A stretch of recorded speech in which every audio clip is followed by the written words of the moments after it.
order. We'll direct the committee secretary to acknowledge the resource persons for today.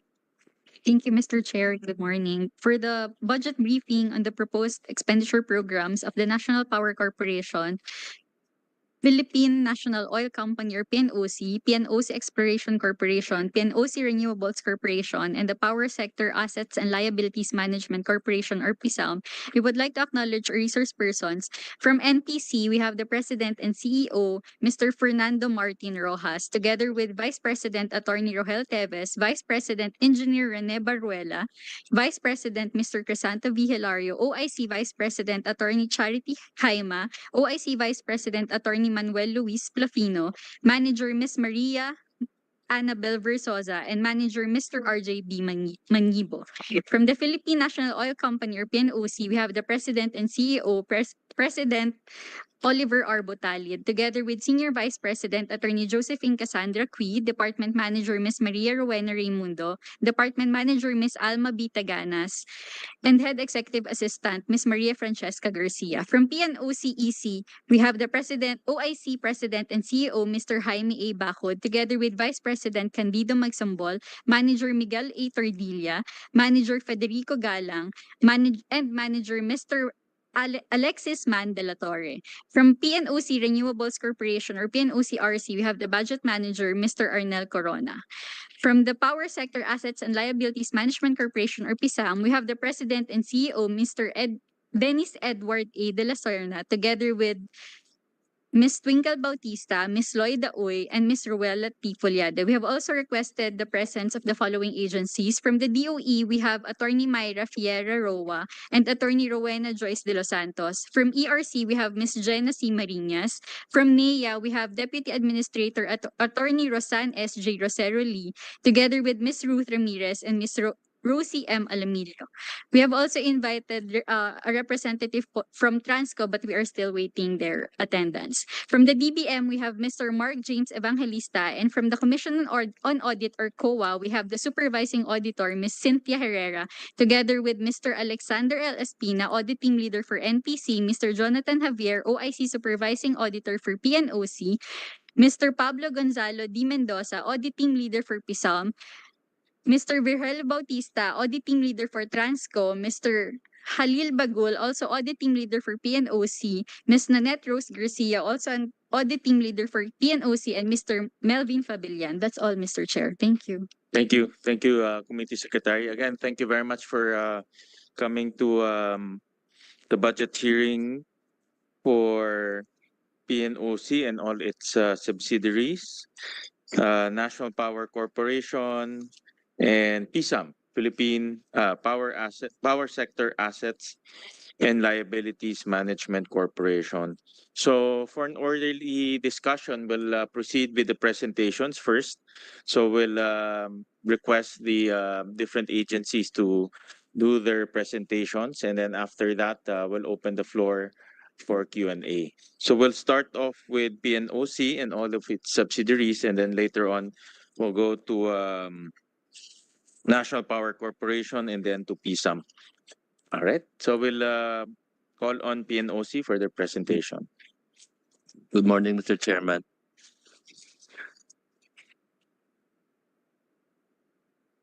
Today, I intend to provide a concise view. Do we have slides? A concise overview of the three key objectives PNOC aims to vigorously pursue in 2025 to support our budget request. Next slide. I show this slide to provide context. Last year, the PNOC board made a pivotal decision to transition from an asset management company to a strategic niche player in the energy industry. This year, our focus has been on capability building, digital transformation, and establishing strategic partnerships with technology providers, potential investors, and government agencies involved in energy projects. Next year, we are ready to fully implement initiatives that closely align with the 2024 Philippine Energy Plan.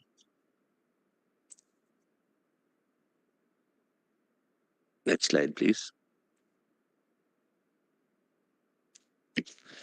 PNOC has consistently been a top contributor among GOCCs to the national government through taxes and dividends. Last year, we remitted 1.58 billion in taxes and 4.22 billion in dividends.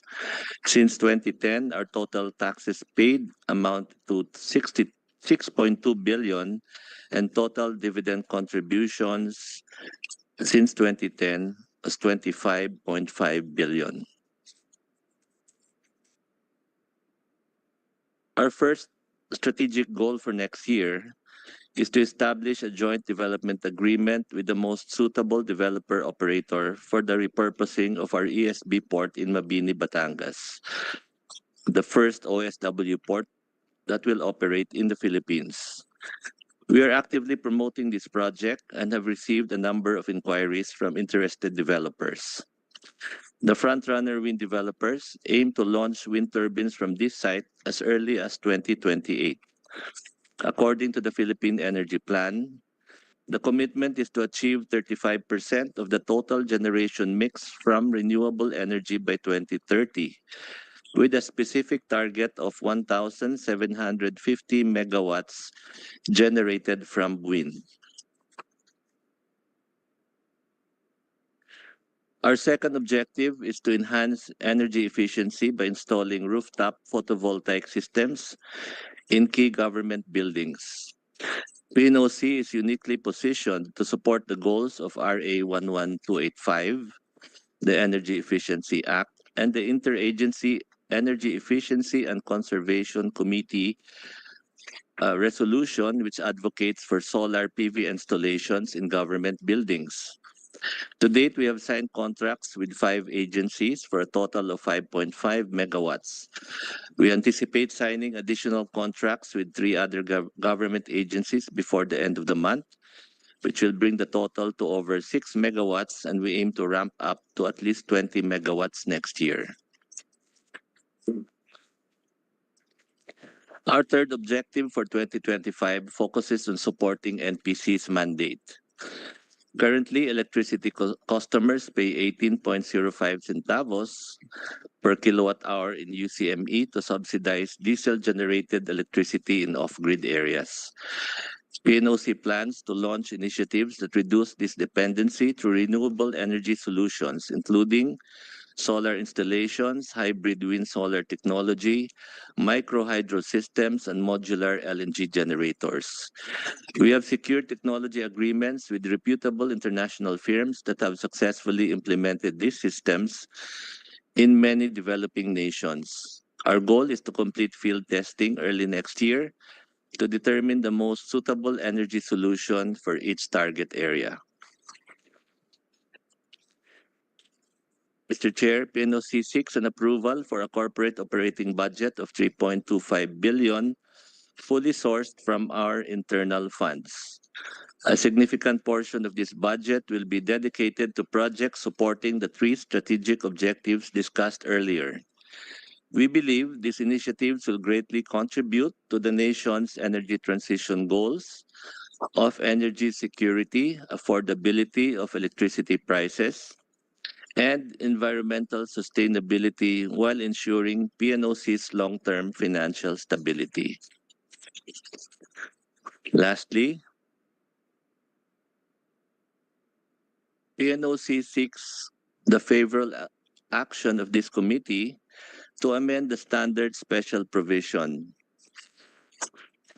These projects or the reason for this is to provide the PNOC with flexibility to invest in investment opportunities that may arise, focusing on enhancing energy security by co-developing indigenous energy sources, accelerating the adoption of energy efficiency programs through new energy technologies, and supporting energy resiliency and disaster preparedness through mobile energy systems. That concludes my presentation. Thank you, Mr. Chair. Thank you for the presentation. We'll go to your subsidiaries.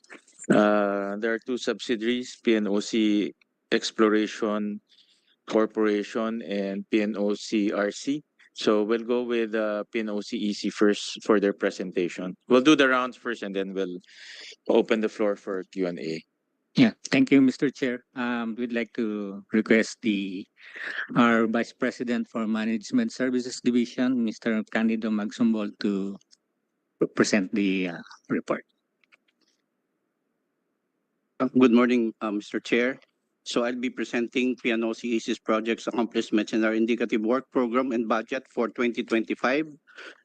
Next slide, please. PNOC EC is the upstream petroleum and coal subsidiary of the Philippine National Oil Company with the primary mandate to explore, develop, and produce oil, gas, and coal. Shown in this, previous slide. Okay. Shown in this slide also are our vision and mission statements with a vision to be the leading energy exploration and production company in the country by 2030. As part of our mission, we are committed in the furtherance of national objective of energy security through exemplary performance in all our undertakings. PNOC EC's corporate operating budget does not form part of the general appropriations, and we do not receive subsidy from the national government. Funding for our programs, activities, and projects are sourced from our internal cash generation. Next slide, please.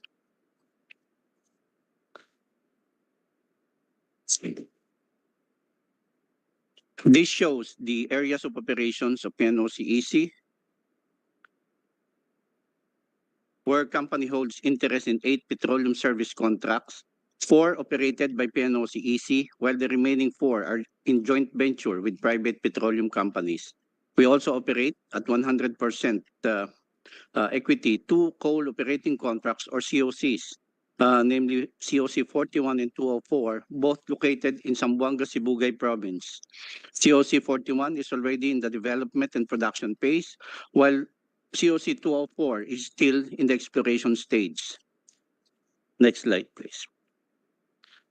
I will proceed to the highlights of the activities and what the company has been doing in our project since last year.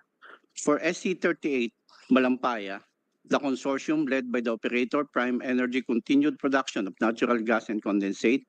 As you are aware, the SC38 contract is also renewed for another 15 years or until 2039, and that paves the way for the consortium to conduct further exploration and development activities within the service contract area outside the Malampaya Reservoir.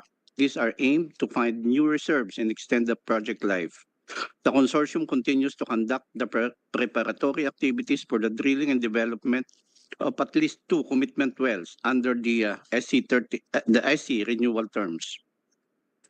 Also last year, PNOC EC farmed into service contract 6B, also in offshore Palawan, to acquire 20% equity share in the project. Preparatory activities by the operator, Nido Petroleum, are also ongoing for the drilling and testing of Cadlao 4 well within the area. Next slide, please.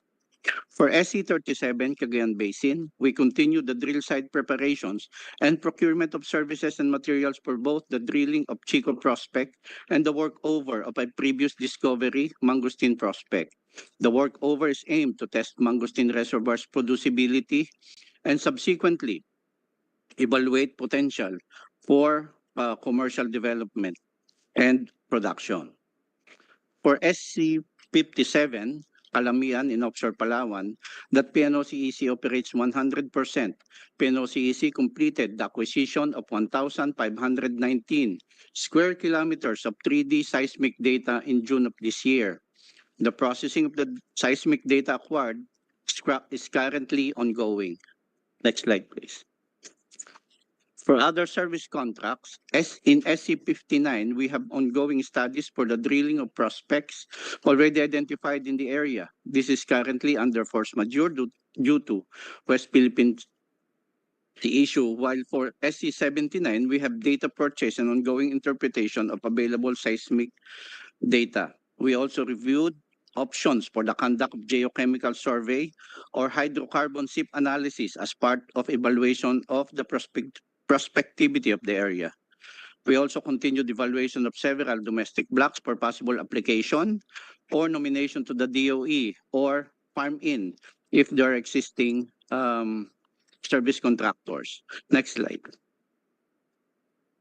For our coal projects in COC 41, PNOC completed the development of Coal Mine 3, where we have ongoing production. Site preparation as part of the development of another mine, mine number 4, is also under COC 41 is ongoing.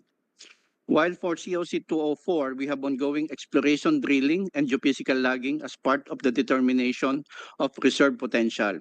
The results will eventually be used in subsequent evaluation or studies if commercial development will be warranted. Next slide, please. This slide shows other accomplishments of PNOC. We generated 1.06 billion pesos of net income in 2023 and recorded 679 million net income in the first half of this year. From our prior year's income, PNOC declared in February and in March of this year, total of 2.002 billion pesos, comprised by 1.998 billion pesos remitted to the national government and 4 million to our public stockholders. Our corporate social responsibility activities, particularly in our project areas, are continuing. Just recently, we successfully maintained our ISO certification for quality management. Next slide, please. Having presented our recent accomplishments, we provide the highlights of our indicative budget for 2025. We're looking at 12.165 billion pesos requirement next year, 11.3 billion of which will be for exploration and production activities. This is broken further to petroleum development and production projects, Service Contract 38 and Service Contract 6B of 4.03 billion, petroleum exploration of 5.45 billion, and coal projects of 1.83 billion. The combined corporate OPEX and CAPEX of 700 million and 141 million respectively comprise only 7% of our total indicative budget for next year. Now, the following slides will show the major activities for our projects with the corresponding budget requirement. These are our projects under development and production, where we require 4.034 billion pesos. In SC38, programs include the continued production in SC38 and the conduct of drilling of at least 2 commitment wells. For 6B, the drilling and production testing of Kadlaw Prospect are programmed. Next slide, please. In our petroleum exploration activities, where we budgeted 5.45 billion, we continue our program to conduct the drilling and post-drilling evaluation of Chico Prospect in SC37. With the positive results, we plan to proceed to the planning for the appraisal of the prospect and conduct studies for field development to determine if commercial production will be warranted. We will also continue exploration works and studies for our other SCs and conduct of due diligence of opportunities in petroleum exploration, development, and production, both domestic and overseas. Next slide, please. For our coal projects, we expect to continue the production from our Coal Mine 3 while continuing the development and procurement of equipment and materials for our Mine 4, both under COC 41. Aside from continuing the exploration drilling and geophysical logging and mine development, we also program the evaluation and studies of new domestic coal areas. That's all, Mr. Chair. Thank you. Thank you. We'll call on PNOC RC for their presentation.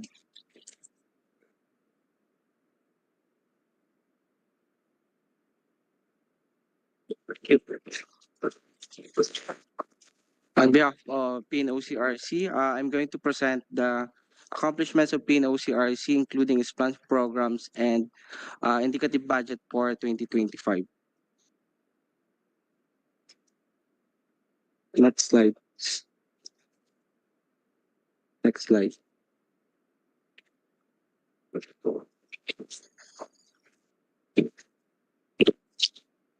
Next slide. So we continue to abide or anchor our plans and programs with our president's top agenda, which is the renewable energy development. It was pronounced in his latest one in 2022 and 2023, and recently the ASEAN Summit in PLAW for 2024. So it is also in accordance with the DOE's Philippine Energy Plan. Next slide, please. So next slide. So PNOCRC's primary mandate. Next slide.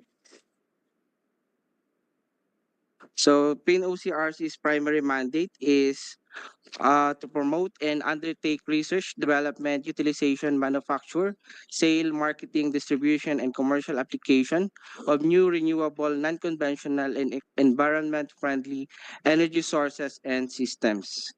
Next slide.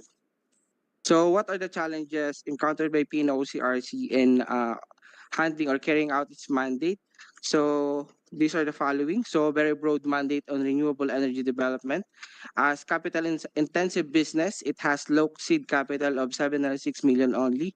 And it has changing strategic directions, which are non-sustainable initiatives. And lastly, non-empowerment of PNOCRC as the only government agency with a primary mandate in renewable energy development.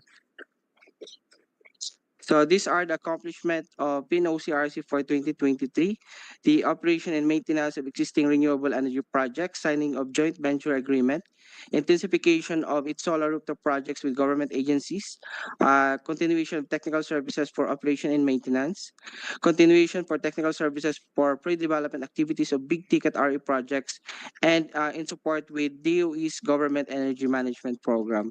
So the details of the accomplishments in the next slide.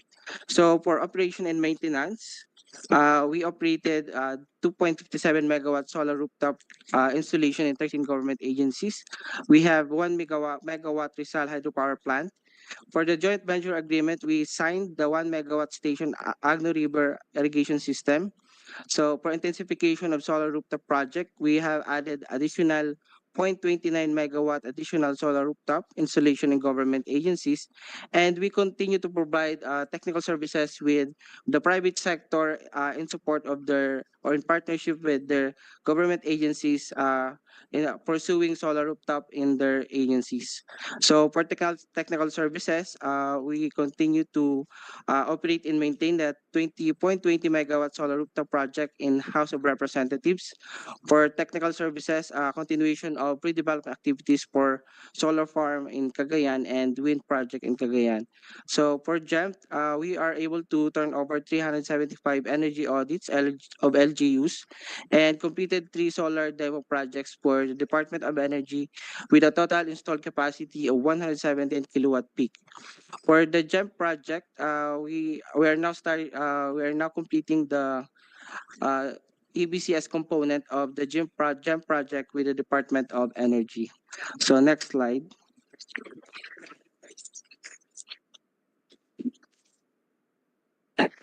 Next slide, please.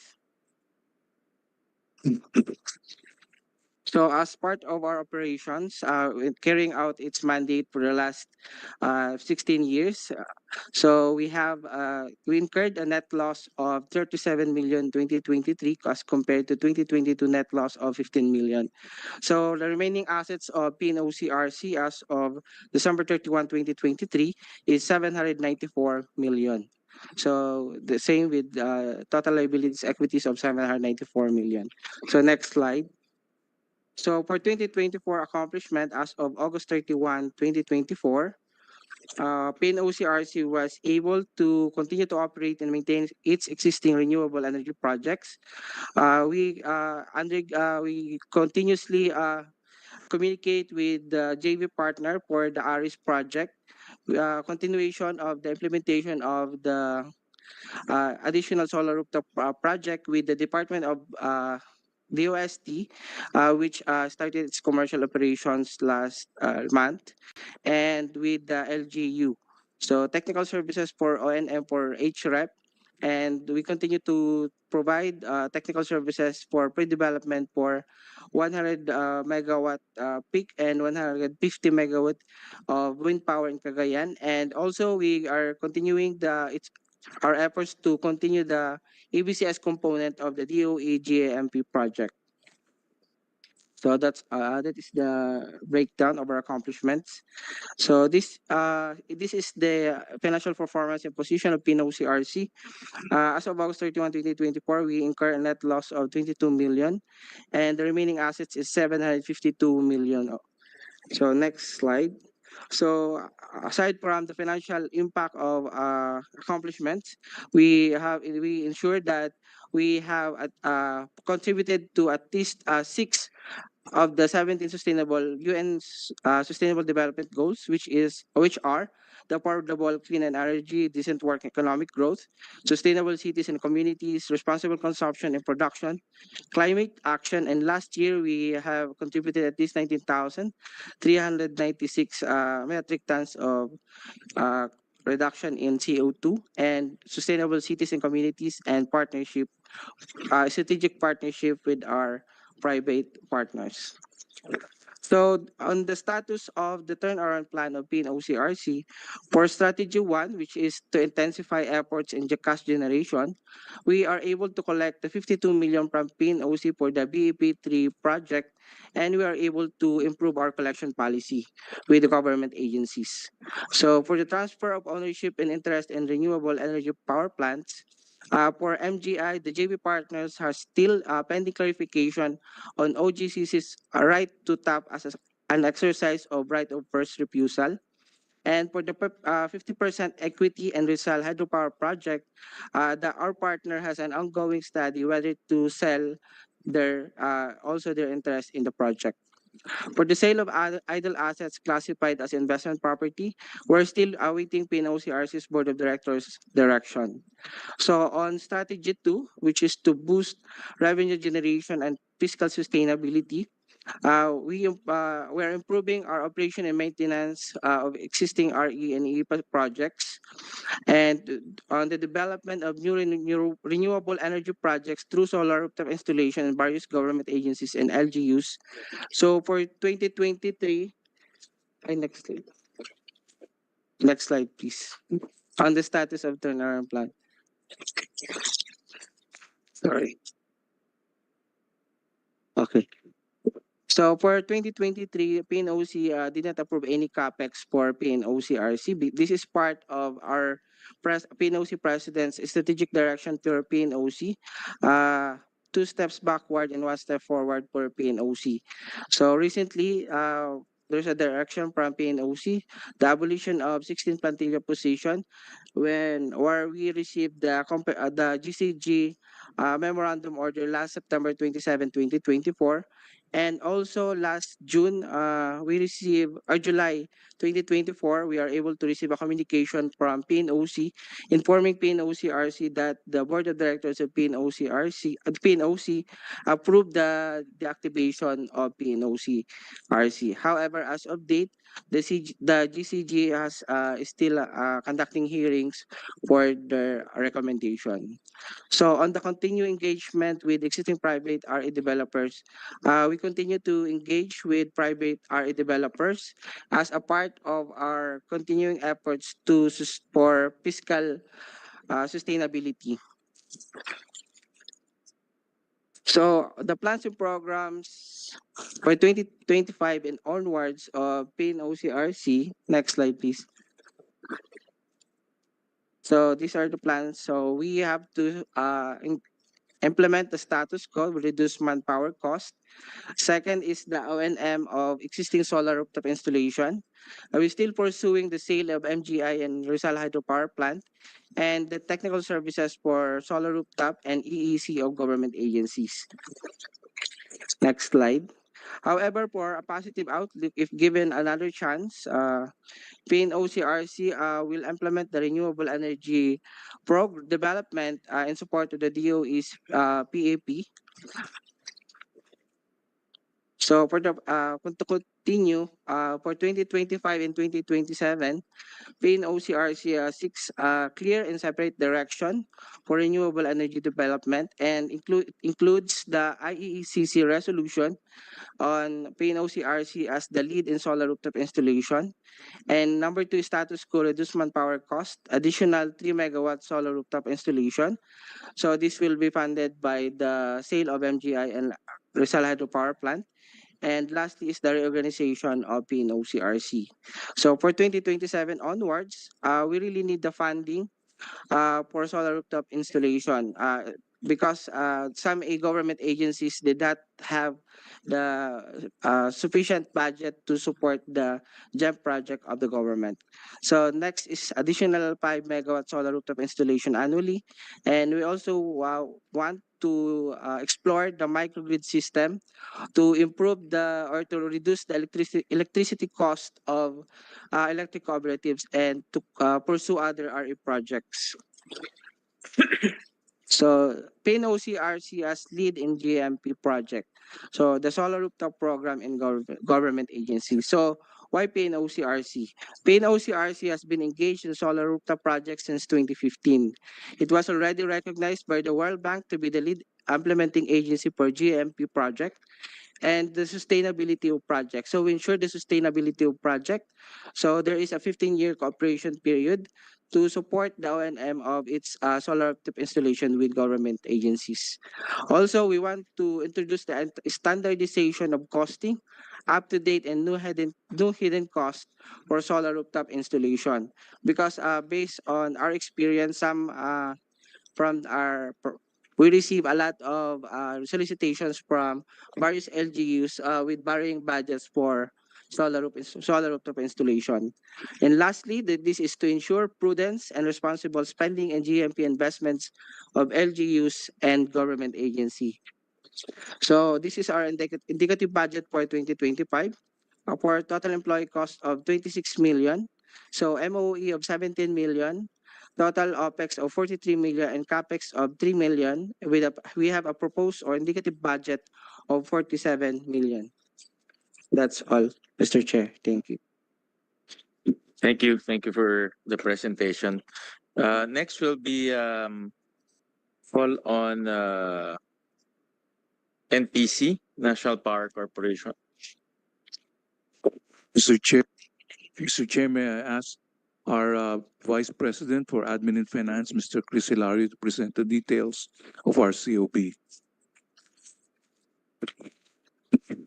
Honorable Presiding Chair, Senator Sherwin Gatchalian, and to all the esteemed leaders and colleagues in the energy family, a pleasant good morning. Before I proceed in presenting our accomplishments and proposal for fiscal year 2025, allow me to have a quick review of our charter as a government-owned corporation. The NPC is the GOCC mandated to energize far-flung off-grid areas and islands in the Philippines. And we are able to fulfill this role through our power generation facilities called the Small Power Utilities Group. And as of June 2024, the corporation operates 165 SPOG power plants in 155 areas across 140 islands, with a total dependable capacity of 185 megawatts. Now, 83 out of these 165 power plants provide 24-hour electricity service to 73 areas, while 63 power plants and areas provide electricity with less than 12 hours a day. So on top of powering the islands, NPC is also mandated to perform effective and efficient management of the government's remaining power assets in Agus and Pulangi, the hydropower plants in Mindanao. And lastly, another mandate of the corporation is the management of 11 watershed areas and 5 large dams in Luzon to support power generation. Now for our accomplishments for fiscal year 2023, next slide please. As of December 2023 year end, 43% of the 1.314 billion allotment of NPC has already been obligated, and it has a validity of 2 years. Now, of the 564.82 million obligated, 16% or 92.475 million was already paid. Next slide, please. Now, in terms of physical accomplishments for fiscal year 2023, now by the end of 2023, NPC was able to complete a total of 1,139 circuit kilometers of transmission lines in the provinces of Palawan, Catanduanes, and Masbate. Next slide, please. Now, it was also able to upgrade and complete 220 MVA substation facilities by year end of 2023. Next slide, please. And to support its strategic thrust of lessening its reliance on diesel fuel, NPC was also able to complete the installation of 235 kilowatt peak for its renewable energy hybridization project. And for the first half of 2024, it has also substantially completed for testing and commissioning an additional 500 kilowatt peak, which will increase its total RE power generation source to 735 kilowatt peak. Next slide, please. Now, for the first half of fiscal year 2024, 60% of its total allotment of 1.316 billion was already obligated. And next slide, please. And by year end of 2024, we expect to complete an additional 28 circuit kilometers of transmission lines, an additional substation capacity of 35 MVA, and additional distribution lines of 49 circuit kilometers. That is our accomplishment for fiscal year 2023 and first half of fiscal year 2024. Now moving on to our proposed corporate operating budget for 2025, NPC is proposing 40.038 billion. And the breakdown of this proposed corporate operating budget is shown. Next slide, please. Of the 40.038 billion, 82% is allocated for maintenance and other operating expenses, of which more than a third, or 35%, which will be used for fuel and fuel hauling services. 11% is allocated for capital expenditure projects, and 7% for personnel services. Next slide, please. Now, as to the sources of the proposed budget, 82%, or 32.65 billion, of the proposed corporate operating budget is expected to be funded by the Universal Charge for Missionary Electrification, or UCME. 7.58%, or 3.035 billion, is to be subsidized by the national government. 5.88%, or 2.35 billion, is to be collected from households in the off-grid areas using the subsidized approved generation rate. And 4.46%, or 1.789 billion, will be funded from the operations and maintenance fees paid by PISAL for their Agus and Pulangi hydropower plants, while 207.31 million will be sourced from the Universal Charge for Environment, or UCEC. Incidentally, Honorable Chair, we would also like to seek the endorsement of the committee in highlighting the urgency of obtaining ERC approval for at least 11.54 billion of our pending true-up application or petition.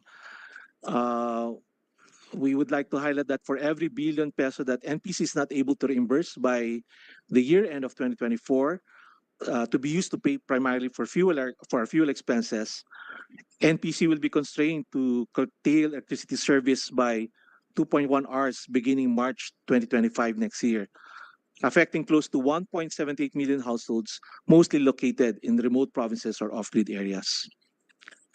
Now, moving on to our major programs and activities. Next slide, please. Okay. So of the 3.035 billion proposed national government subsidy for NPC, 1.621 billion will be allotted for the total missionary electrification program, where NPC is committed to provide clean and affordable electricity by undertaking various renewable energy hybridization projects, establishing power system reliability and resilience with investments in transmission, distribution, and substation facilities, and access to electricity, reaching out to the households in the remote areas. Next slide, please. Now, last week, the Department of Energy, during their presentation in this honorable committee, reported that a total of 1.92 million household out of the 27.9 households nationwide still remain unserved or has no access to electricity. Now, according to the DOE's Total Electrification Project Steering Committee last March 2024, around 500,000 of these households are located in off-grid remote island locations or missionary electrification areas that are deemed economically unviable by electric cooperatives and private distribution utilities. This is where we are serving, Honorable Chair. And of the 500,000 households, NPC, as articulated in its missionary electrification program for 2025 to 2029, aims to provide access to electricity to the remaining 6,000 to 11,178 households. Next slide, please. Now, by 2025 year end, we would like to increase our total NPC SPUG plants from 165 to 201. We'd like to increase our service areas from 150 to 191 areas and from 140 to 176 islands. And we also aim to increase the total number of power plants providing 24-hour service from 83 to 98. This concludes our budget presentation, Honorable Chair. Maraming salamat po. Thank you. Thank you for that. We go to PSAM.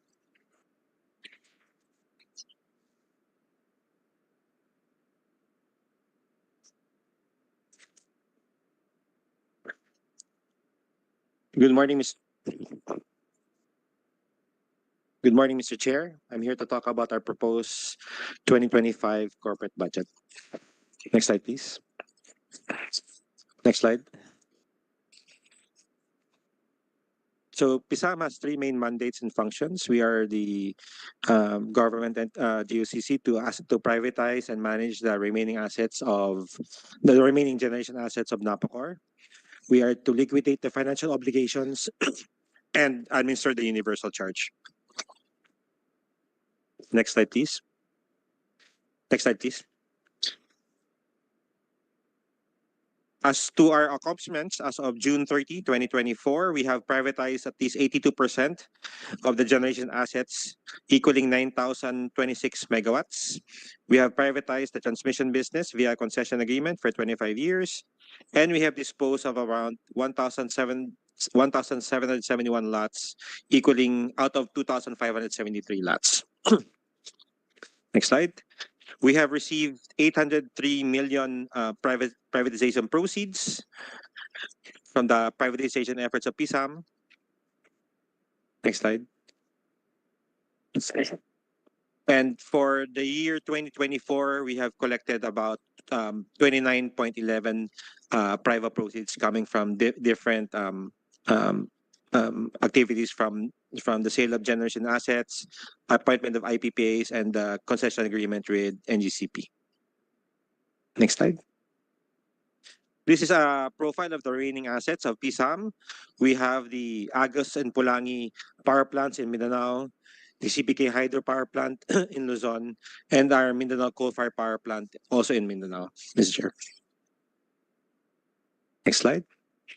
We have reduced the total financial obligations by 78% from 1.2 trillion pesos in 2003 to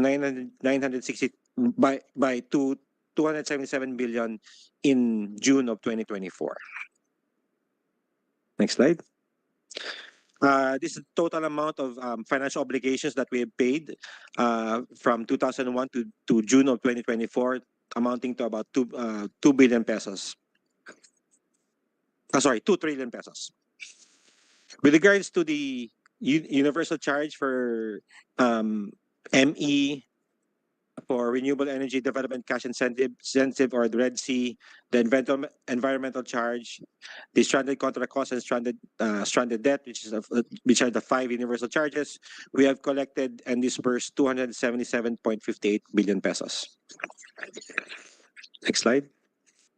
With regards to our accomplishments during the PBBM administration, we have privatized the Kasektan hydropower plant and turned it over to the winning bidder on Feb of 2024. We have disposed 14 real estate lots. We became the direct member for Lasareco Megalco, which led to the successful implementation of Western Mindanao. And we have entered into various power supply agreements with electric cooperatives in Luzon and Mindanao. We have reduced our financial obligations by 22%. We have collected about 102 billion privatization proceeds, and we've remitted 2.7 billion pesos to the National Treasury. And we've collected and remitted close to 48 billion pesos worth of universal charge funds. Next slide. For our priority areas in 2024 and beyond, we hope to privatize the CBK power plant, the Mindanao coal-fired power plant, and various prime real estate assets such as Bagak and Diliman.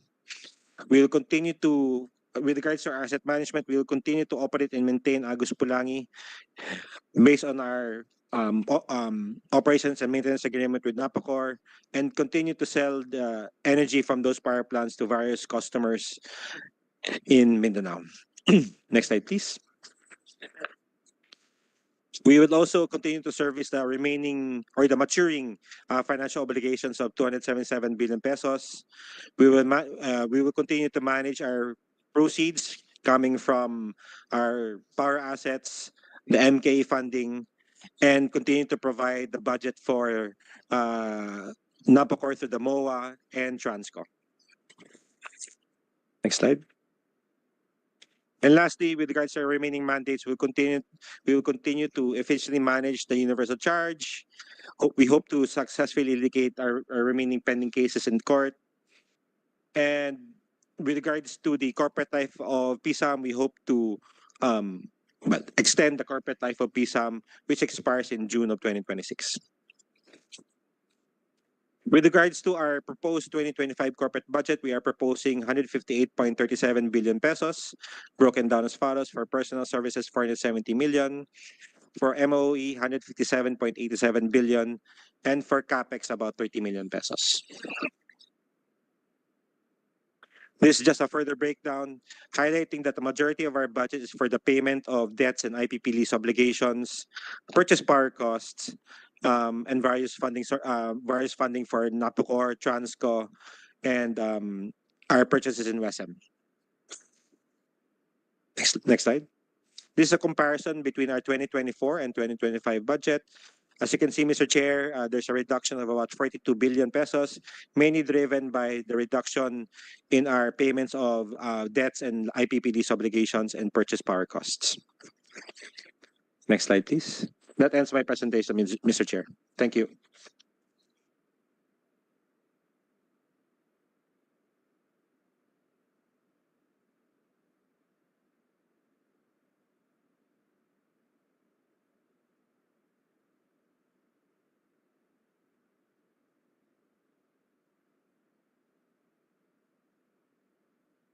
Thank you. Thank you for the presentation. Let's open the floor for Q&A. I'll start off with PNOC, and traditionally, and for those of you who worked in the government sector for many years and experienced the budget deliberation for many years, normally it's the head of office who will come here to defend their budget. That's a matter of tradition and at the same time a matter of policy for both the lower house and the upper house, the Senate in particular. And my first question is, where is the President and CEO of PNOC RC? Mr. Chair, I was informed this morning that he's sick and he cannot attend the meeting today, sir. And if that is the case, we of course, tao lang naman tayo lahat, nagkakasakit tayo. We acknowledge that. The next question is, typically you have to get or you have to submit to the committee doctor certificate to prove that your excuse is valid. I have the excuse letter here, but I don't see any I already, certificate. so, Mr. Chair, I already informed his secretary about the medical certificate you requested, and he replied that he will give it as soon as possible. Can you give it before the end of this hearing? Noted. I plan Mr. to Chair. end this hopefully in 3 to 4 hours time. So can you call your president and to give me the doctor's certificate within 3 to 4 hours time? Noted, Mr. Chair. Or else we will defer the budget of the entire PNOC family, which is your lodge under PNOC. Noted, Mr. Chair. So why don't you call him and to furnish this committee the doctor's certificate within 3 to 4 hours time. And we allowed you to present your budget so that we will already have an idea on your plans and programs in 2025. We allowed you as the representative of PNOCRC, but to further deliberate the budget, we require the head of agencies to be present. Just to be fair, no? The other head of agencies are here. The president and CEO of NPC is here. The president and CEO of PNOC mother company is here. PNOC EC president is also here. Last time, during the budget deliberation of DOE and ERC and NEA, all the head of agencies were here. No? So I'm not inclined to give special treatment to a PNOCRC. No? So just furnish us the doctor's certificate to prove that this excuse letter is valid before within 2 to 3 hours time. Will do, Mr. Chair. All right. So with that, I'll defer the questioning to PNOCRC pending the pending submission of the doctor's certificate. I'll go to the PNOC mother and President Butalid. I was observing the presentation. My first question is, I was observing the presentation of our PNOCRC and PNOC mother company, and I think we all agree that there's almost everything is an overlap. PNOCRC is presenting their plans and programs on expanding their renewable energy portfolio. Looking at your plans and programs, you're also shifting to renewable energy. So I'm confused. Yes, Mr. Chair. I think the differentiation really is on scale. PNOCRC does not have the financial capacity to really roll out a meaningful rooftop solar program that will impact the government sector.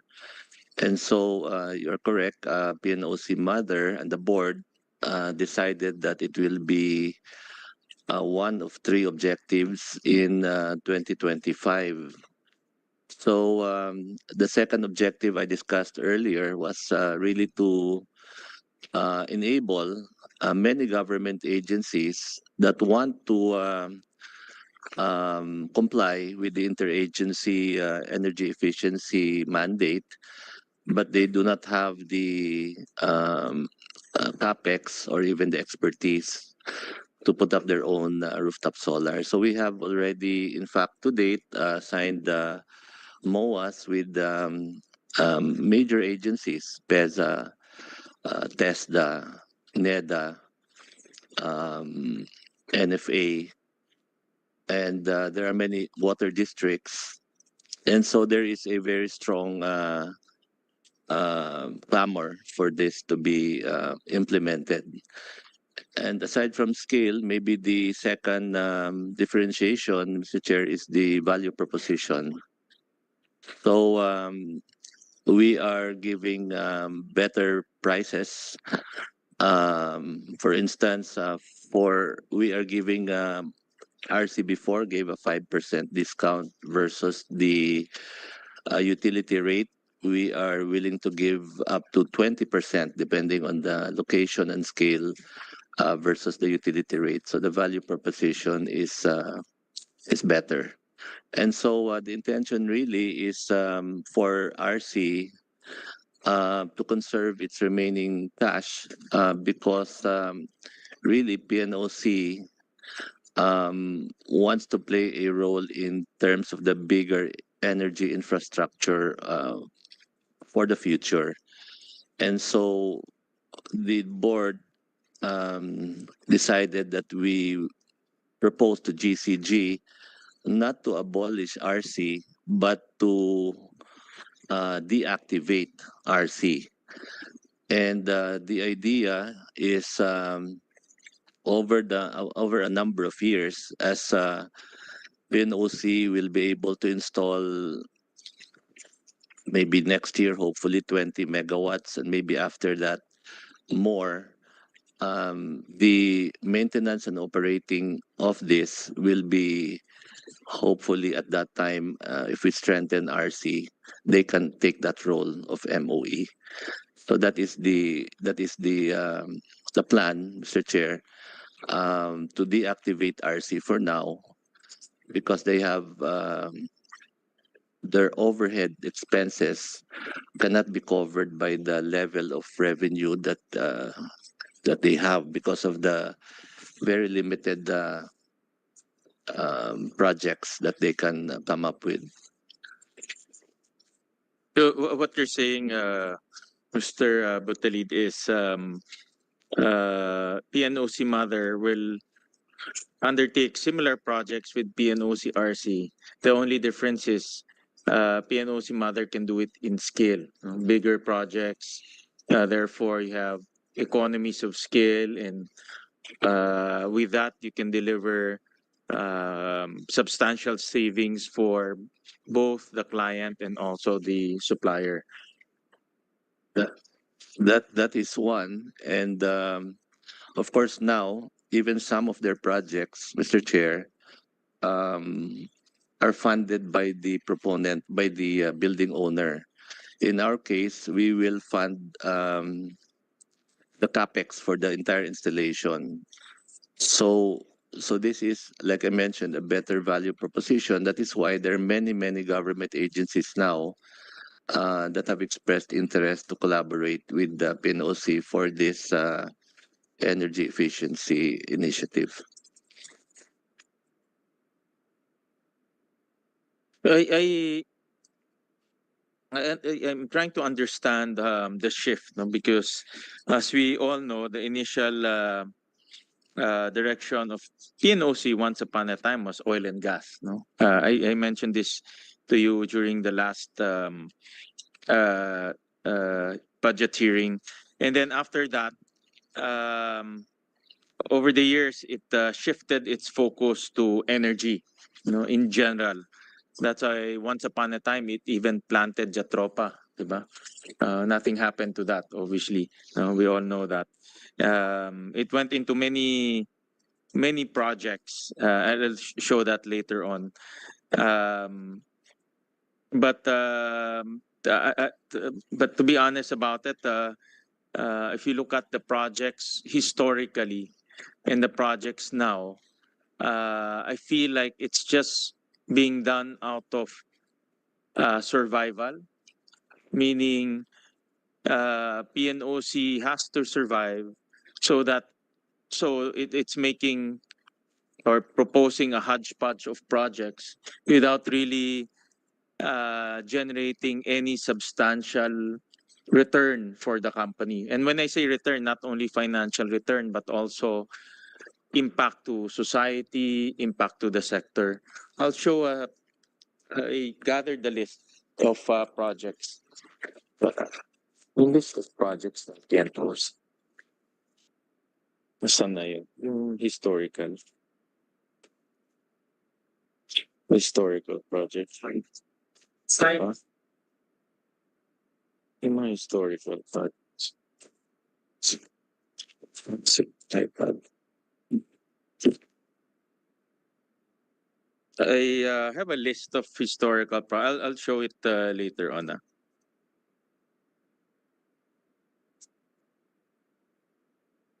This one. This one.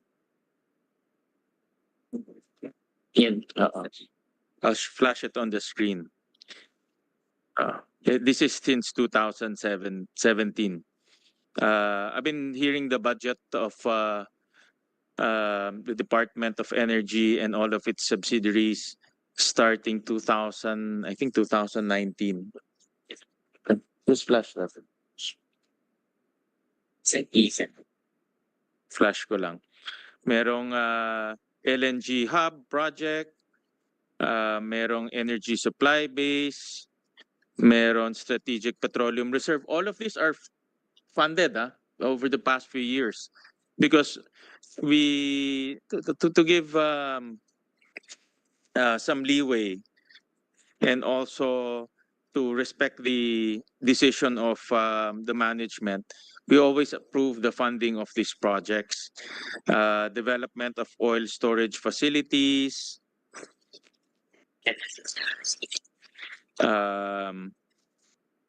PNOC Industrial Park, yan. Ito. This is only 2017 when I became the chairman of the Energy Committee as well as the chairman of the subcommittee. And then you have hybridization of off-grid areas, solar rooftop PV system, of course, charging station, and so on. No? To be honest about it, ang na-realize lang dito yung sale of bank gas. Pero wala na yun, sunk cost na yun sa atin. If you don't sell it, then it's a loss for government. But if you look at the entire list here out of the 16, the only one that the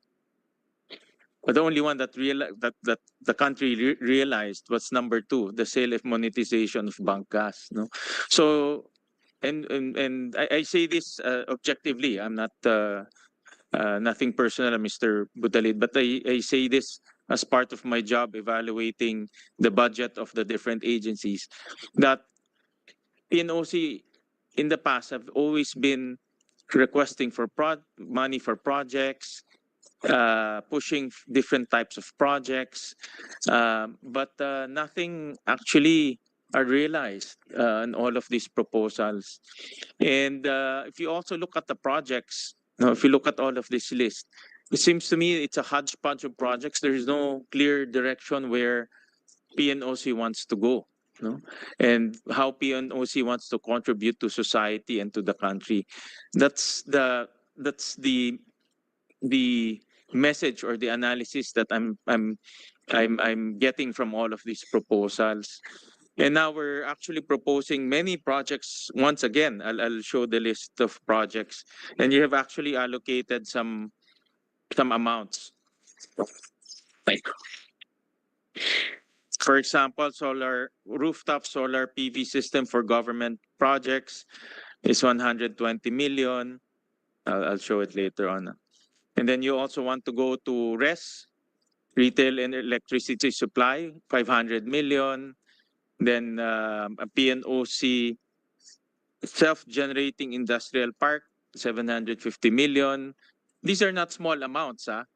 If I get this money, I can complete all the backlog for school buildings in the next 2 years. Then you have offshore wind integration port, which personally I agree because this is what is lacking right now. Then you have PNOC micro hydro development project using vortex turbines, 300 million, and then you have charging stations, 22 million. So these are not some change. No, these are not small amounts. We're talking about billions of pesos in terms of projects. But if you look at the list of these projects, in my opinion, there's no direction. I can't seem to get what is the relationship between the charging station and then to RES and then to hydro power plants. No? So um, that's what I'm getting in this proposal. So my question, Mr. Butalid, President, um, how did you conceptualize these projects? No? What is the direction of all of these projects? Because you have a charging station, then you're also going to a RES. So how are these projects conceptualized? Go ahead, sir. Thank you very much, Mr. Chair. Um, this list was generated early this year, April, and a lot has happened already since the time we made this, and so there have been adjustments. But let me just say, Mr. Chair, that in one talk that Secretary Lotilla gave to our employees, he mentioned that the intent really of PNOC, and he gathered this from a conversation with Secretary Velasco, the first PNOC and also DOE Secretary, that the role of PNOC is really to play the role of sort of the investment arm of DOE. And so I think it is a very, it is something that we have internalized now, that it is very important to align the investment direction of PNOC to the policy direction of DOE. And well, I cannot speak for the period before 2023, Mr. Chair, but I think today the energy direction is very well articulated. It is in the Philippine Energy Plan, and as a principle in terms of identifying projects, that is what we are trying to refer to. And so, for instance, I grouped our possible investment areas into the three objectives that I presented earlier. So number one, offshore wind. That is a very important item because it is a nascent industry. There is not a single offshore wind turbine still operating, but the potentials are established as very significant. And so the industry now, for instance, the wind developers, they're waiting for signals. No, there are many determinants they're looking at: the marine grid, the price signaling for the auction next year, and of course the logistics. And so that is what we are trying to support. And so, as I mentioned last year, even without a financial impact study, the board of PNOC immediately um, expressed its commitment to repurpose the ESB port, knowing that there's a significant potential of the Mindoro wind corridor, and we are very strategically located. So that is an example of really, you can say, changing course, but changing course for good reason. And so we had to do away with the study, which was made earlier before the pronouncement of, for instance, EO 21, the EO of the president wanting to fast track the offshore wind development. So even if there was already 23 million study for for expanding the commercial cargo handling capacity of the port, we had to shift because that is the policy guideline. The second strategy or group of projects under the second strategy I mentioned in my presentation is to promote energy efficiency. So that is the solar is the fastest to deploy and most meaningful in terms of the government agencies who want to support the energy efficiency initiatives because their their electric bills will go down, and they can really, in terms of their CSR, they can claim that they are participating meaningfully in the overall effort to shift to green energy. The RES, Mr. Chair, is strategic because we have a situation like I had a conversation or a meeting with NIA, National Irrigation Authority. So they have a budget to put up solar installations in remote pumping stations for their irrigation. And and the reason they have to resort to this is because the reliability of certain electric cooperatives, especially in these very remote areas to be irrigated or far-flung areas, is not that good. So they have to put up solar um, power to support these pumping stations. And the problem is the solar, the pumping stations only run half of the year. And so they are not allowed in their mandate to sell the electricity from the solar, which will continue to generate even if they will not use the pumps the rest of the year. And so they cannot, it's not in their mandate to sell to the market, to the electric co-ops or to WSM.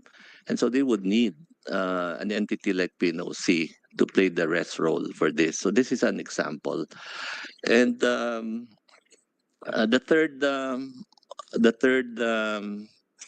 objective I mentioned is to support NPC. So we saw that there is a lot of subsidies in the past 3 years, 25 billion in subsidies.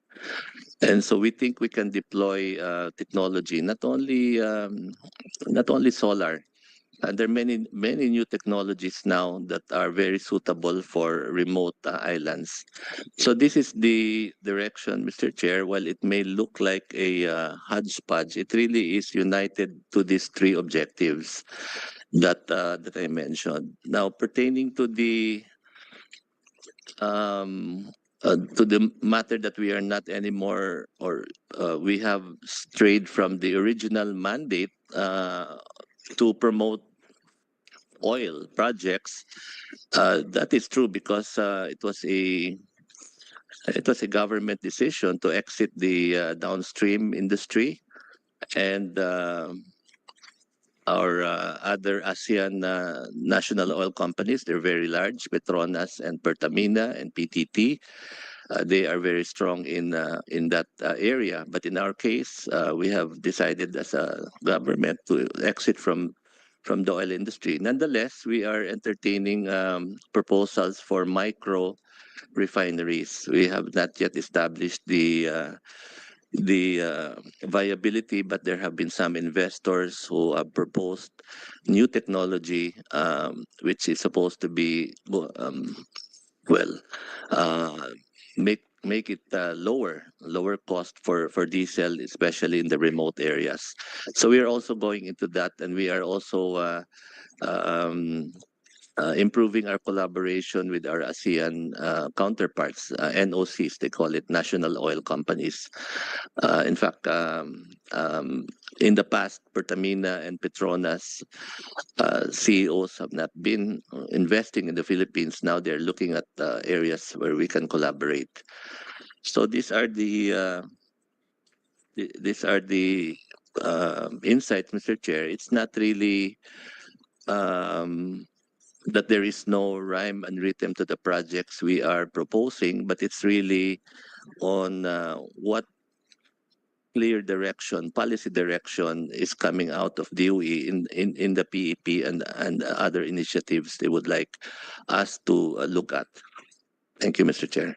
Thank you. Thank you for the answer. I appreciated your explanation during the last budget hearing, 2023, on the refocusing of the ESB from energy to wind, no? From purely an energy development area, the energy supply base, ESB, into an offshore wind port. No? I remember during our discussion in the budget hearing and as well as of the budget hearing, you explained to me and to the committee the repurposing of that facility.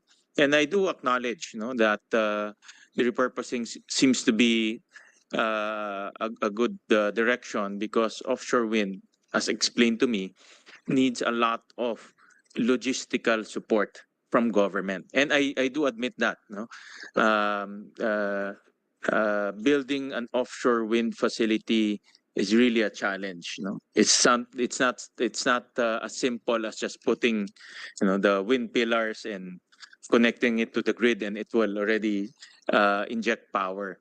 Transporting the pillars, transporting the turbines, making sure that it doesn't have any environmental um, degradation or environmental impact, making sure that the livelihoods of the community is sustainable or sustained. It takes a lot of um, logistical support, as well as um, um, government support. So I admit that. No, also with onshore wind is also the same. No? Just bringing the turbines to the mountains is really a big challenge already. That's why after the discussion on the repurposing of the ESB facility to become an offshore wind port facility, we supported that, because I also support the rollout of our offshore wind projects in our country. I truly feel that that's a potential that we have not yet tapped into, no? And the whole world is going into that already. So we supported that. However, the other projects seems to me parang it's not my view always for government is it has to be, government should be the catalyst, uh, should catalyze the projects in order for the private sector to join in. It has this effect, no? And for example, when I was looking at the RES project, which is a big amount, no? Almost $500 million. Um, why is PNOC going into the RES project, and why 556 million pesos is allocated to the RES project? The assumption for that figure, Mr. Chair, is multi-year, 3 years, just 10 megawatts actually. Because of course, when we will be a RES, we will have to contract with suppliers, either RE companies or other suppliers. And it is a requirement that we need to have a budget that covers, for instance, the typical contract period for REST now is about 3 years. So we have to show that we have enough. We have the budget to support, for instance, 10 megawatts on a multi-year, because we will be entering into 3-year contracts with suppliers. That is the reason, Mr. Chair. So it will not be expended on a single year. We were looking at the ERC um, resolution to establish a RES. You only need 5 million pesos to establish a RES. How come we here in this project, PNOC requested 556 million pesos? The 5 million is for the registration. Actually, in our case, the license, The license, fee, correct, the right. license fee. Yeah, in our case, actually, because the license amount is pegged on the assets of PNOC, so we will be paying higher, 23 million. But that is not the license fee. That is the value of the contracts with suppliers, either RE suppliers or base load suppliers, whatever contract we will have with the government agency that we will enter into that is the contract amounts we estimate covering 3 years only at 10 megawatts. So, and the reason why we have to put it, even if it's a multi-year, is because at the time we will sign these 3-year contracts, which is the typical term for RES contracts, we have to show that we have the budget approved to enter into those contracts. Yeah, typically, address is you just sell electricity, di ba? So you're like a middleman. Eh. You're like para kang ahente. You're like an agent. So I'm trying to understand, why do we need to allocate 556 million if you're just an agent? Where will the 556 million go? So, in the case of my example earlier, for instance, NIA, maybe they will not require that because it will be, but there are certain cases wherein maybe our government, because we will only be selling power to government. That is the intention, to be able for government entities to get the lowest possible generation rate. So if there is a need for us to enter into a contract with, um, for instance, a base load plant, we have to cover that in amount for 3 years. Although you're correct, it is a in and out. Like we will get paid monthly, and we will also pay the supplier monthly. But we need to show that the contract amount is covered in a budget. That is the reason, Mr. Chair. But it is really you're correct, a trading business model. Correct. That's what I understand how RES operates. So the 556 million seems to be quite substantial, no? And quite significant for a RES operation. Do we have a feasibility study for this PNOC RES project? We do not have yet, because actually we still have to. Yeah, we have a business plan which we submitted actually to ERC. This is one of the important aspects that ERC evaluates. So we have a business plan, and this has been already reviewed by ERC. Okay, just submit to us the business plan. I'll go to another project. This self-generating industrial park project. I understand that this is an industrial park. Yes, Mr. Chair. So we intend to pilot this concept in 2 off-grid islands, Tawi-Tawi and Dinagat. And the idea is, well, industrial dispersal, because as we know, 70% of industrial activities in the country is basically concentrated on perhaps 3 provinces in north of Manila and the 3 provinces south of Manila. That is where all industrial activities are. And this is also the areas where land is very costly, labor is very costly. And so the idea is also to support the industrial dispersal objectives. And so a place like Dinagat and the Tawi-Tawi are suitable for this project, because we want to create base load capacity 24/7 there using LNG modular generators. And in fact, Mr. Chair, we have had meetings already with both Petronas and Pertamina, and they're willing to support this project by delivering small-scale LNG if this project will proceed. Why did we choose Tawi-Tawi and Dinagat? Is there? I know they're very remote, actually. No, they're very remote areas, and they're not really the most popular for manufacturing companies to go into. No, because of the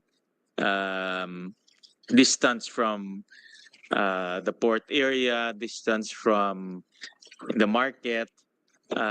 Typically, manufacturing companies, they would like to stay close to Metro Manila because we have the market here. So if they sell their goods, it's close to the demand area. It's, as well as they prefer locating near the ports, so logistically it's easier. No? And when I say port, no, these are the major ports with major port facilities. But so why did we choose Tawi-Tawi and Dinagat? Is there and then second, uh, where do we put that industrial park? So I'm envisioning there's a plot of land and you will convert that into an industrial park. So is there ready land in Tawi-Tawi and Dinagat Island? Yes, Mr. Chair. In the case of Tawi-Tawi, 60% of all seaweed production of the country comes from Tawi-Tawi, and these are shipped to Cebu and other areas for processing to Karajinan. Also, a lot of the sardines and tuna, which used to be focused on the Gensan, is now actually caught in the waters of Tawi-Tawi. And so the governor has already consolidated 25 hectares there.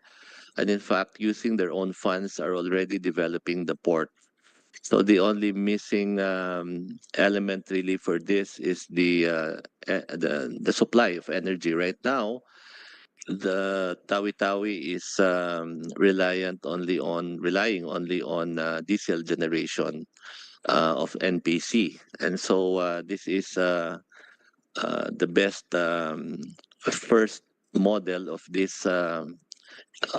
self-generation industrial park, because the Governor Sally is confident that immediately, with the availability of 24/7 power there, sardine companies and tuna canning companies and seaweed processing companies will relocate there, because that is where these materials are harvested. So the land is already there. Yes, Mr. Chair. In both cases of Dinagat and Tawi-Tawi, that is the understanding that it is the provincial government that will acquire and consolidate the land. And you will put a power plant. Modular power plants, Mr. Chair. The LNG generators are bought in 4 megawatt container vans. These are basically what they call plug and play equipment. You just import the container, and we are told it is about $1 million per megawatt. So the advantage of these modular LNGs is, unlike before, if you start an LNG plant, it has to be of scale. And once it is of scale, then that is very difficult to justify, because you can't get the load corresponding to that scale from day one. In this case, it can be added as there is interest to locate there. Is there so you're planning to put LNG generators to power the self-generating industrial plants? Yes, just to be a catalyst, but as it will become bigger, I'm sure other private sector operators will want to come in. So our goal really, Mr. Chair, is to be the first. I mean, of course, we understand there are many private investors, but of course, their risk appetite is low because they're accountable to their shareholders. So even if we believe the elements for success are high, it is still risky because it has never been tried. So PNOC, playing the catalyst role, we will invest only in the first few megawatts, and then once we prove that it is sustainable, we are certain that there will be more investors, private investors. So that is our role, basically, Mr. Chair, to open opportunities for players to come in underserved areas. Do we have a a feasibility study for this? The same question. Did we study this, and did we have, let's say, the typical feasibility study, a rate of payback period, rate of return? Do we have all of those studies? So these are fairly recent developments, Mr. Chair. We actually visited Tawi-Tawi only 2 months ago. Only yesterday, we had a meeting with PEZA, the Director General Panga, and TESDA also. So this is still taking shape, but definitely we will fund a feasibility study for this. And in fact, we will have a workshop with the Tawi-Tawi planning people and PNOC by the end of the month. So this is one of the examples of being a catalyst just to start a certain business model that will hopefully catch on with private investors. I support that. No, I really believe that government should have that catalyst role. But this catalyst role should be calculated to make sure that losses or risk is minimized. Like I said, no, resources, especially budget, is really very it's very scarce, no, in government. It's actually very difficult to raise revenue.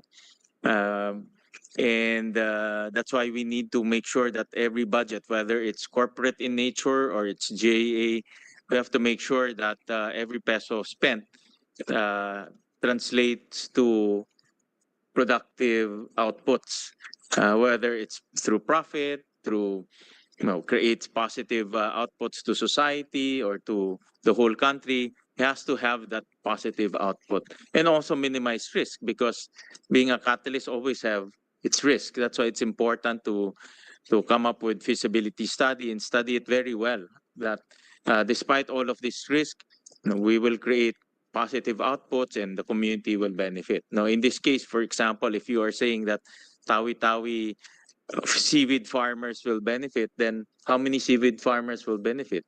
How much of their income will increase? This type of studies should be well documented, or else we're just with all due respect, we're just throwing money without really knowing will it impact the local community, no, in this case, diba? I do admit that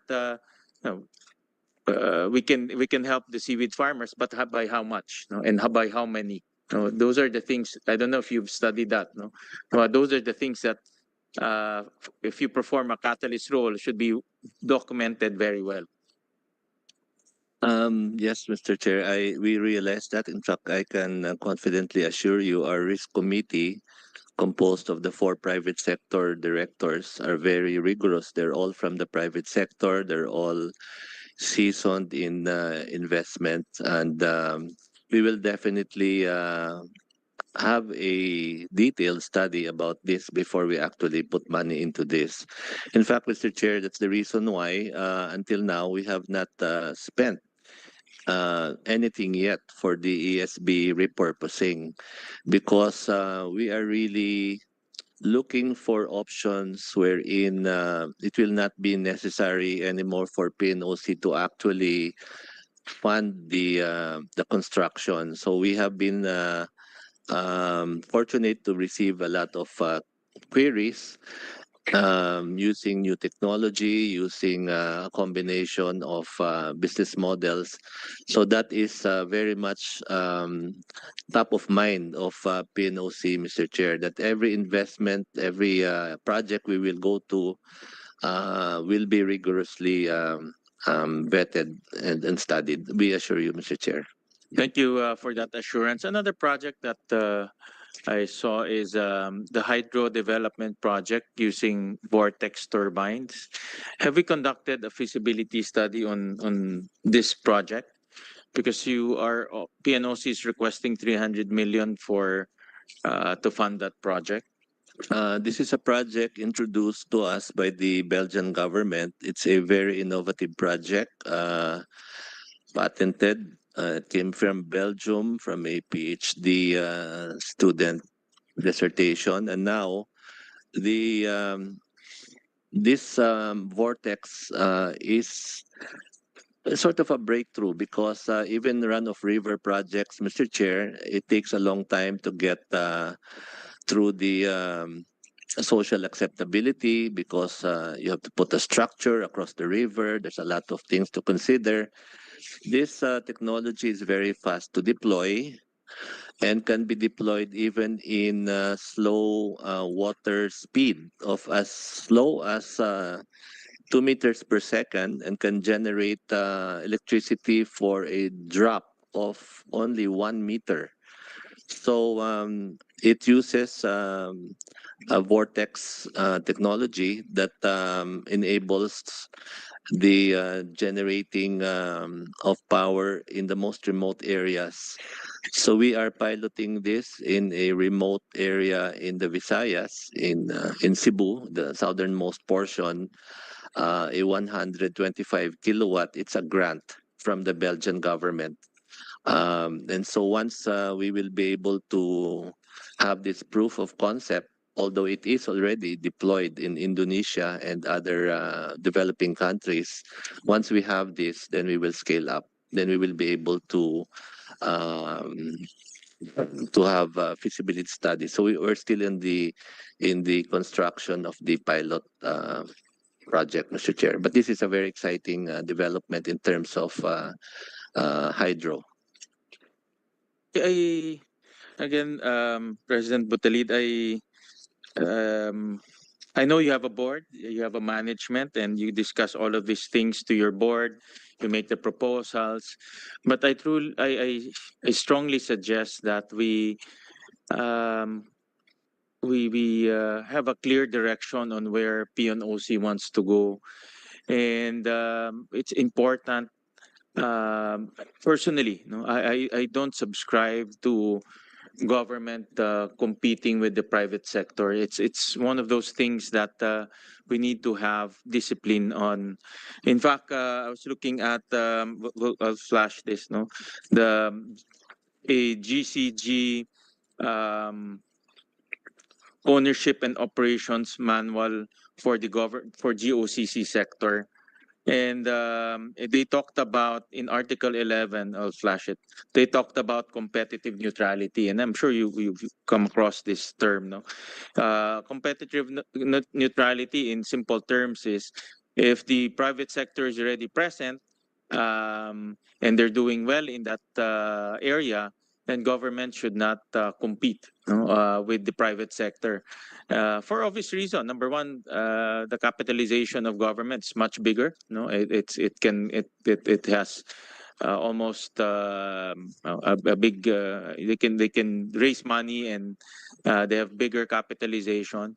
And number two, um, the private sector can do it better. The private sector, since they're driven by shareholder value, shareholder return, they can do it much more efficiently. So, and this concept is espoused in the GCG ownership and operations manual, no, that all GOCC should subscribe to. So my strong suggestion to PNOC is to, number one, really come up with a clear direction. And I again, no, my 2 cents worth of suggestion is to maintain that catalyst role, because that catalyst role is something that PNOC has in its power. No, and that catalyst role can unlock a lot of potential for the country, but it's also important to minimize risk and making sure that the catalyst role really yields to benefits to our country.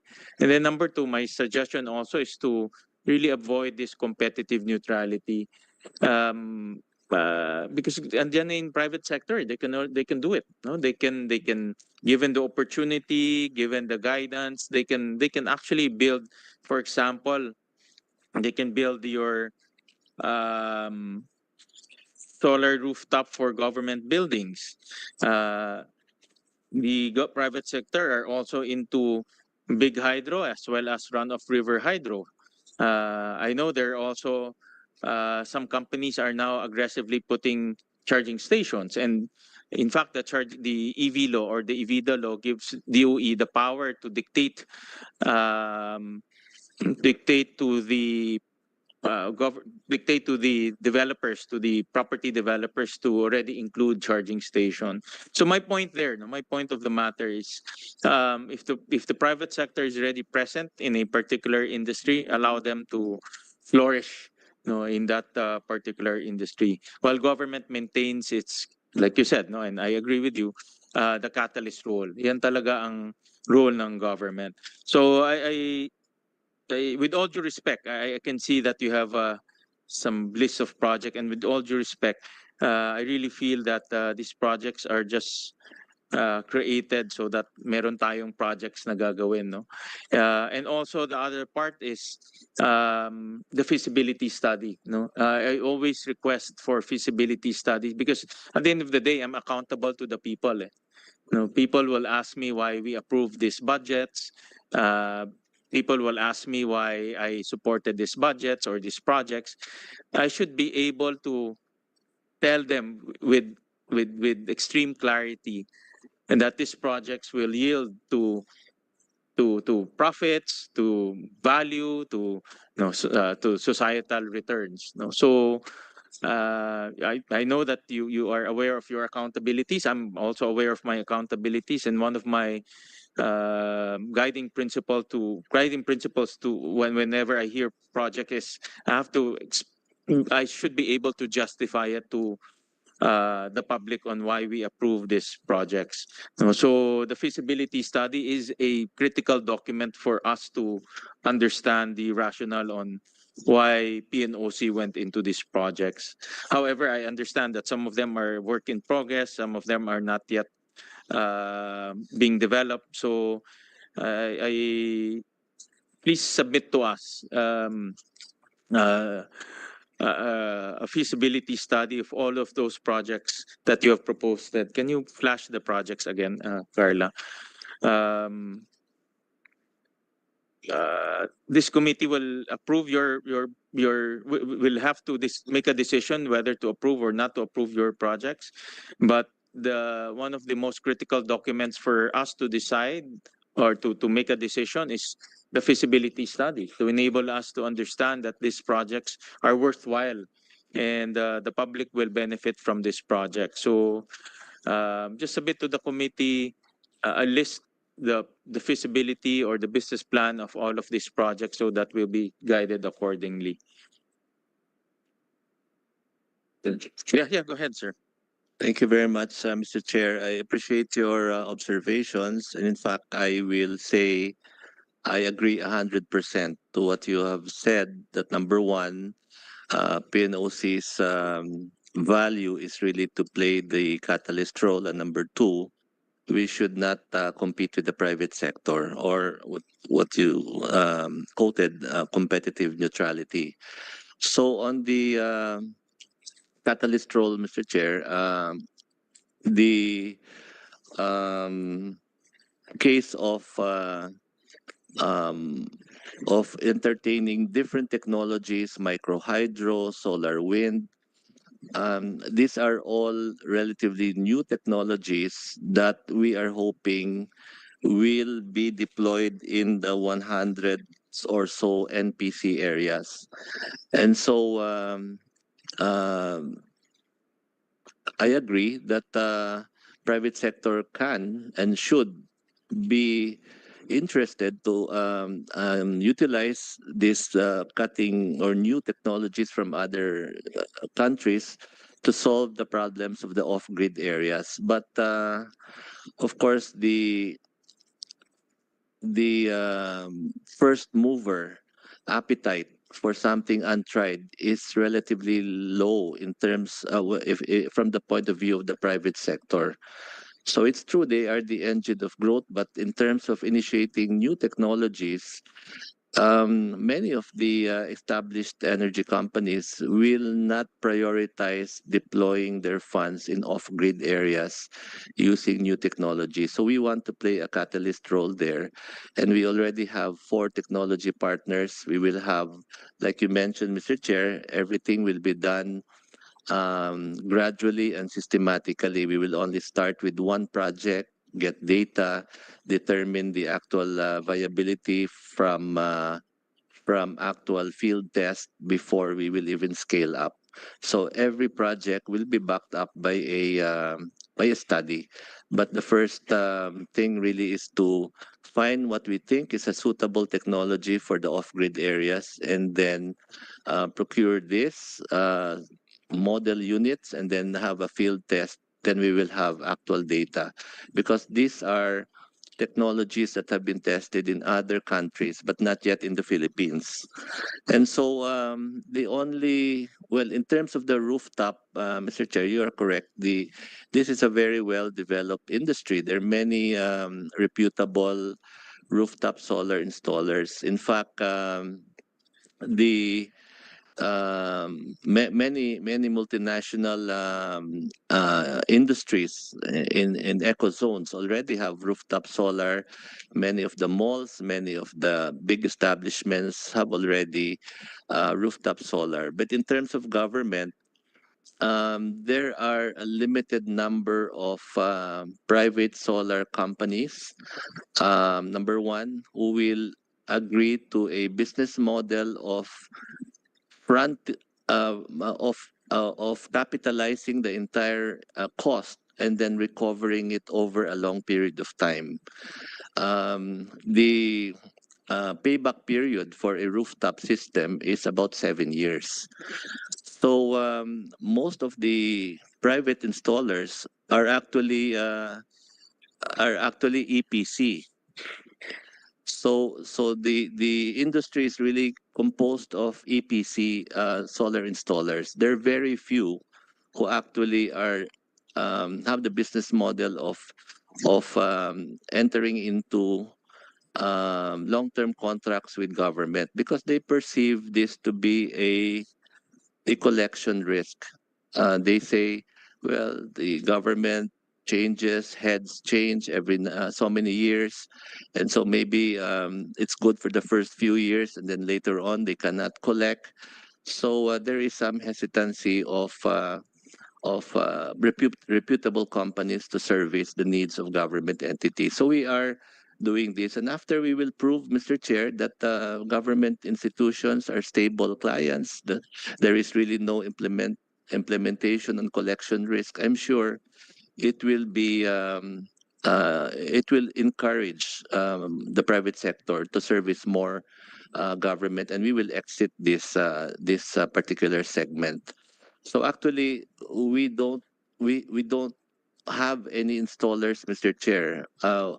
We will um, award the contracts to the EPC contracts to private companies. So it is actually not competing with private companies. We are actually enabling EPC solar companies to do what they're good at, which is to install high quality solar panels using tier one solar panels, tier one inverters, very well designed. So we are tapping the best of the private sector EPC contractors. It is just that PNOC is funding it, and even if we get our returns back in 7 years, that's okay with us. So it is not really, we don't view it as we are competing. We are enabling the EPC solar panel contractors, Mr. Chair. So in that project, the solar rooftop PV system, the request is 120 million pesos. The counterparty here is PNOC Mother. Yes, we are the counterparty of each government Each government agency. agency. And the PNOC Mother will now engage a private EPC contractor to put up the facility. Yes, every building is publicly bidded. So every building we put it up, and many EPC compete for every building because these buildings are in different locations. So we have already bid it out, I think, because we just started maybe 6 or 7 buildings. These are typically 100 kilowatt peak to 300 kilowatt peak. Own use, Mr. Chair. So we are setting for government buildings own use, not net metering. And the 120 is really the initial capital because by engaging the private EPC contractor, you'll be in short, you'll be putting in the capital first. You pay them to put up the facilities, and the government agencies will pay you based on the savings. Not based on the savings, based on the kilowatt hour produced and used. Okay. Okay. All right. Right. Well, again, let's study it's careful. Do you have any? Yes, Mr. Chair. There's a feasibility study for every this? building, Okay. because every building has a different demand curve, no load. Yeah, so some buildings are operating 7 days a week. So these are like the pumping station of water districts, hospitals. Then there are some buildings that don't have office on Saturdays and Sundays, so they have a different demand curve. So every building has a different load profile. Just submit to us the feasibility study of this solar rooftop government buildings project. We have, Mr. Chair, and it is like I mentioned, we have a study per building, Yeah. building, and the average IRR is 12+%. Hmm. 12+%, and the average payback period is 6 to 7 years, depending on the load profile. Okay. And that will cost everything will be the cost of everything is 120 million. Actually, this will only be because, like I mentioned, we prepared this in April, so this is only for 2 megawatts. We actually, because of the very high level of interest, we have already closed contracts now of 6 megawatts. We targeted less than 1 megawatt in April for this year. It's now 6 megawatts, and we targeted for next year 2 megawatts. And we have now adjusted the target to 20 megawatts because it's really something that all of these agencies have been waiting for. Mhm. So just submit to the committee because these are all project proposals. And typically, if you request from your board a project proposal, you always have a feasibility study and you elaborate to the board your returns, your payback period, and all the benefits that the projects will yield. So all of this definitely have um, uh, all of these projects that you're proposing should have a feasibility study at the very least. So just submit to the committee so that we will study it one by one. Again, the direction, my direction is to be able to explain to the public that all of these projects will truly benefit all of us. No, whether it's the local community or the entire country. I should be able to explain this to the public clearly, that these are money well spent. That's the objective of why we want to understand much deeper the rationale behind these projects. Mr. Chair, for every building that our board approves, we will enter into a MOA. There is a study for every building because we gather data. The kilowatt hours are based on actual kilowatt hours of that building for a certain period of time. So we have that for rooftop. For the SGIP, Mr. Chair, for Dinagat and Tawi-Tawi, we don't have a feasibility study yet. But that will happen on the first quarter. We will have a feasibility study for sure even before we spend for the first megawatt modular generator. That will definitely be there. I'd just like to make a remark, Mr. Chair, on the EV charging stations. Actually, we already did not intend to invest in the EV charging stations, but we respond to like other agencies. I'd like to cite two examples of PNOC trying to support government agencies who have needs related to energy. One is DICT. DICT will deploy several thousand, they call it smart towers in GIDA. They call it GIDA, geographically isolated, what is this? Disadvantaged areas. And so they came to us and they said, can we produce a autonomous power source because many of these cannot be serviced by electric co-ops. And so we are designing this for them as well as for disaster purposes. We were given the technical designs of USAID for a modular energy systems that can be deployed. So this is an example. We're still again going to do studies, but this is an example of collaborating with another government agency for their needs. In the case of EV charging stations, Mr. Chair, we'd like to support the jeepney modernization program. And the National Transport Federation of Cooperatives came to us saying that there are many routes already existing now where they have electric modern jeepneys, but they have to get, it's difficult for them to get it charged at a good price. So this is another area, but we are studying this.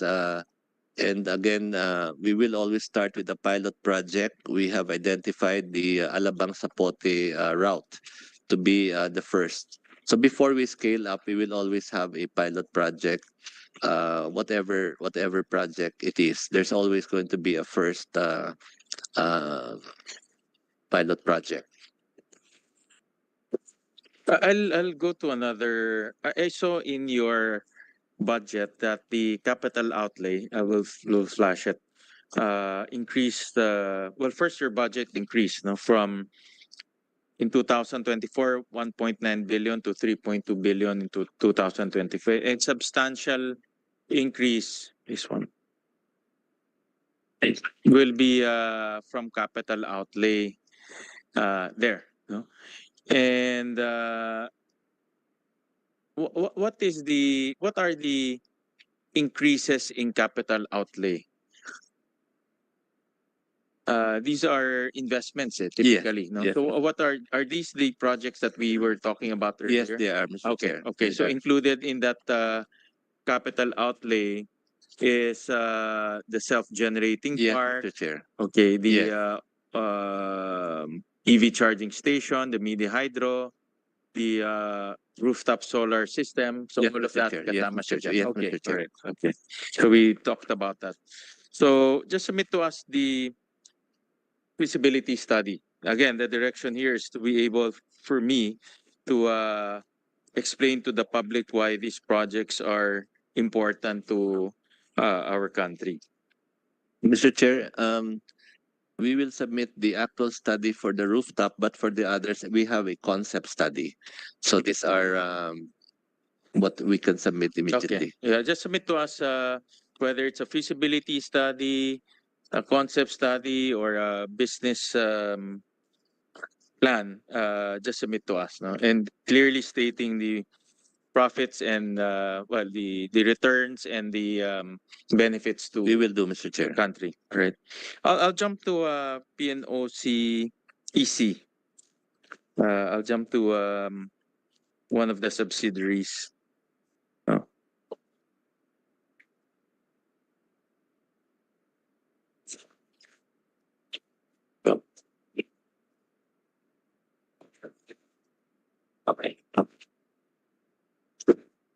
Okay,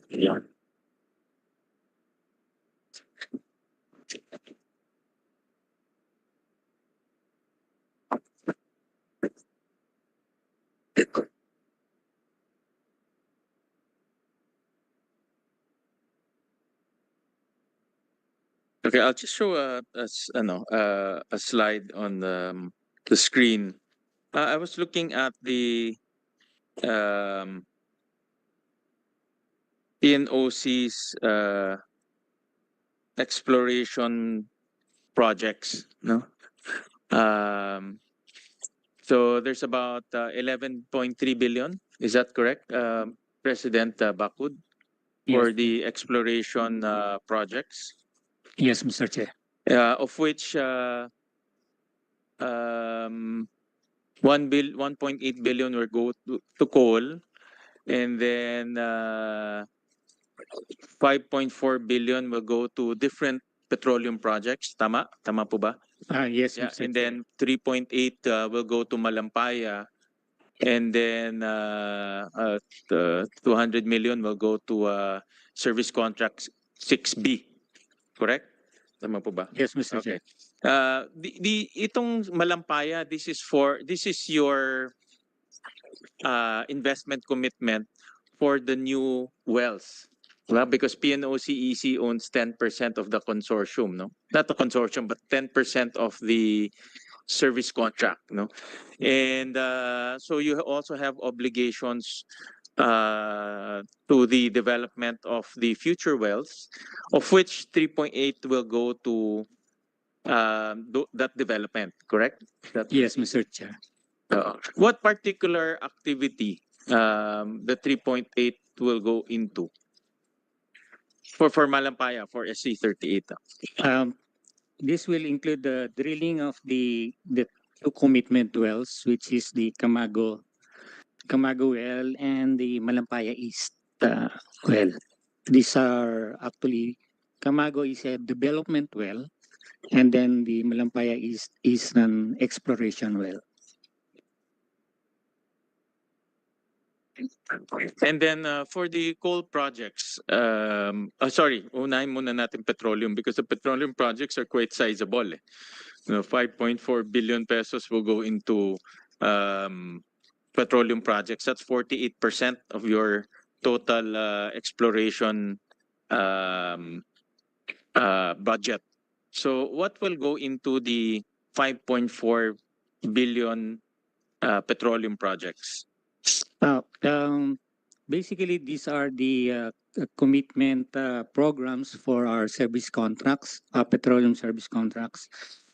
This will include the drilling of the Chico 1 and Mangustin appraisal well. And then we also have to continue the processing of our seismic data, which we acquired this year.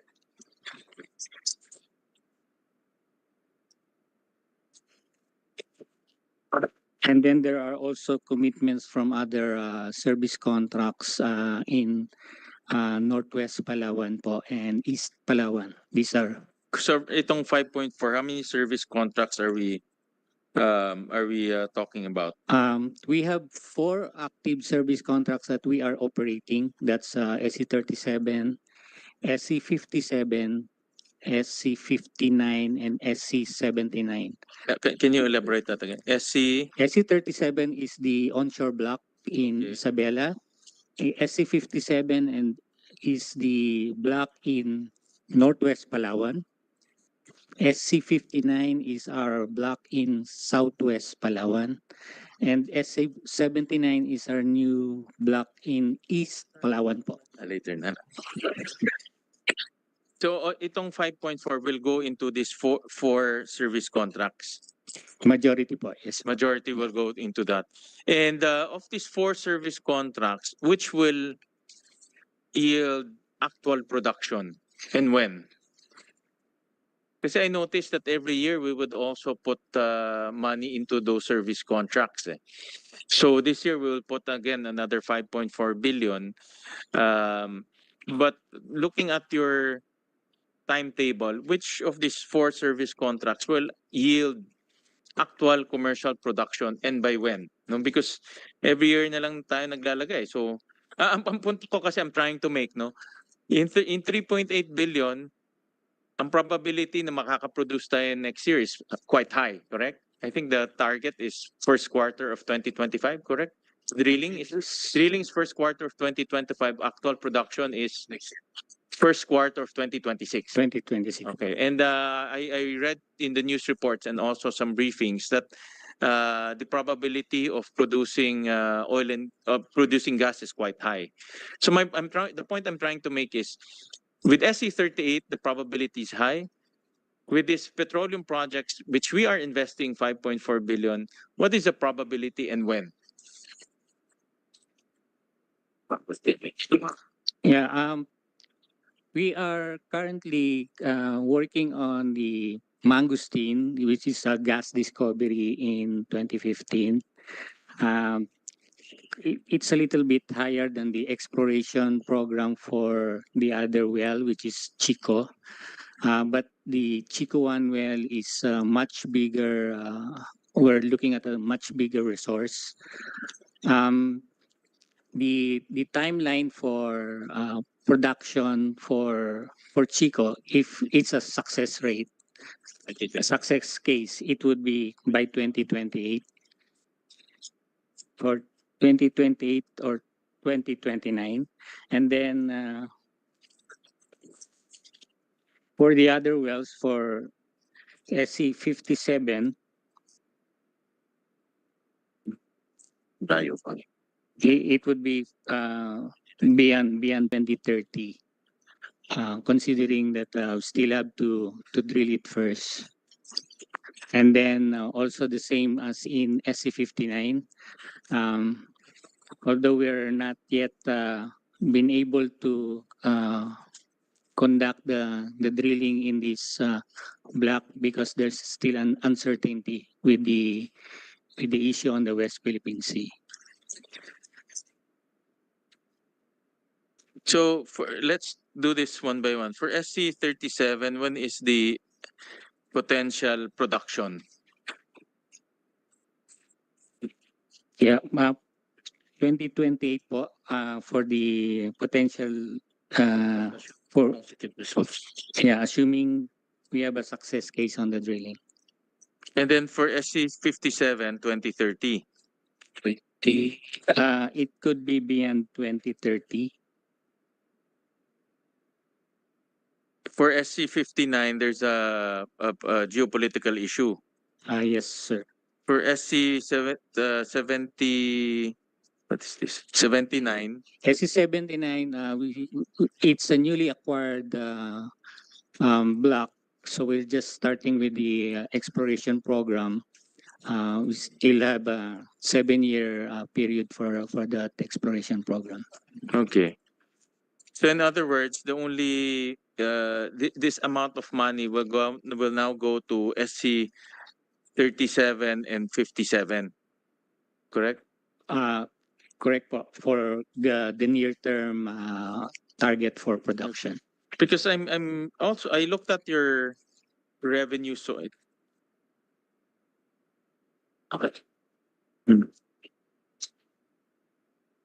I looked at your revenue, your source of revenue, and here, no, your source of revenue, and since 2018, majority of your source of revenue will come from oil and gas, correct? And I would assume probably 100% of this is from Malampaya, correct? Yeah, correct, Mr. Chair. And the other one, business income, I think these are all mga interest income and all of that, no? So since 2018, in other words, the only source of income, majority source of income of PNOC is from Malampaya. Yes. Wala pa tayong bagong source of income. Correct? Yes, Mr. Chair. But we're currently doing some work in other businesses. coal in particular. Correct, correct. There's once upon a time coal was also contributing some income to you. Yes, Mr. Chair. Tama, in 2017, 2018. But since 2019, puro malampayan na lang. Yes, Mr. Chair. The point I'm trying to make is we have to, PNOCEC holds multiple service contracts, no? And based on our budgetary allocation, we're also allocating to coal projects, to petroleum projects. In fact, we're allocating close to about 7 billion to various coal projects and various petroleum projects. But if you look at the revenue profile, it's only earning from one source, which is malampaya. So in any business, when you invest, you expect some revenue out of that investment. So when do we see an additional source of income other than malampaya for PNOCEC? Considering that we've been investing sizable amounts of money for a long time already, and next year another 7 billion na naman we're investing. Yes, yes, Mr. Chair. We are well aware of that situation. That's why we're doing some work in other projects. And as I mentioned earlier, we're also doing some development works in our coal projects in Zamboanga, Sibugay. Currently, we've started production phase for our Mine 3 project, and eventually that would be our next source of income for PNOCEC.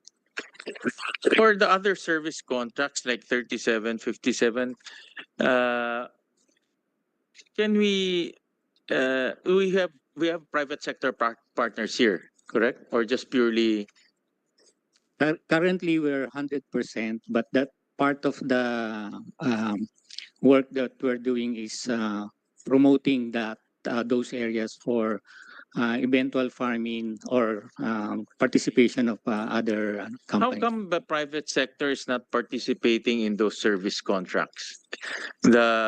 Particularly 37 and 57, because these are advanced stages na, diba? Yeah, 37 is relatively small for big oil companies to come in, and as that's part of our being a catalyst for onshore small gas projects. The SC57 area is we already farmed it out last year, but we didn't attract any big companies because of I think maybe the lack of data. But now that we were able to get a sizable 3D seismic, and we found some potential additional prospects in the area, I think there are now bigger interest for big companies to come in. Actually, some companies have already talked to us about it. That's my point. The private sector normally does it faster, especially experts. They have the technology, they have the data. Admittedly, this is a very it's very high capital intensive, to a large extent high risk industry. So how come there's no private sector participation in particularly 57? If we're saying 37 is small, baka why are we pursuing that if it's a small service contract? Di ba dapat we should focus on the bigger service contracts, the more potential, which is 57? Well, that's part of two-way, I think, our strategy. The onshore area has not been very active in exploration. That's why we're trying to prime up the interest in the area. Secondly, we were trying to keep natural gas as part of our potential source, especially in the energy transition. We were able to produce 3 megawatts, produce about 4 BCF or billion cubic feet of gas in Isabela. So we're already sure that there are more gas in there, but there's not, for the longest time, no work in those areas. So we're trying to prime up that area. We're doing work in SC57. There's no interest yet before because there's some maybe lack of data, or there's an oil discovery there, but it was not deemed commercial. So now that we were able to get more data, we can provide them more information that it's not only those prospects that are there. There are other prospects that could be potential replacements for Malampaya. There are bigger structures that we've seen in the new data.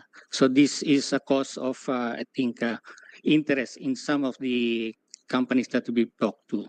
So now, I think once we start the farm in or the bid process for getting those companies, I think they'll come in.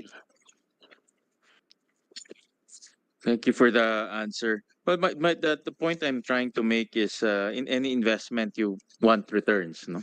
And Palampaya seems to be a good investment for us because now that we're looking at expanding the wells, and hopefully by 2026 we'll get some good news in terms of production. The other investment that we're making, also to a tune of billions, should also yield the same. Also, the coal assets are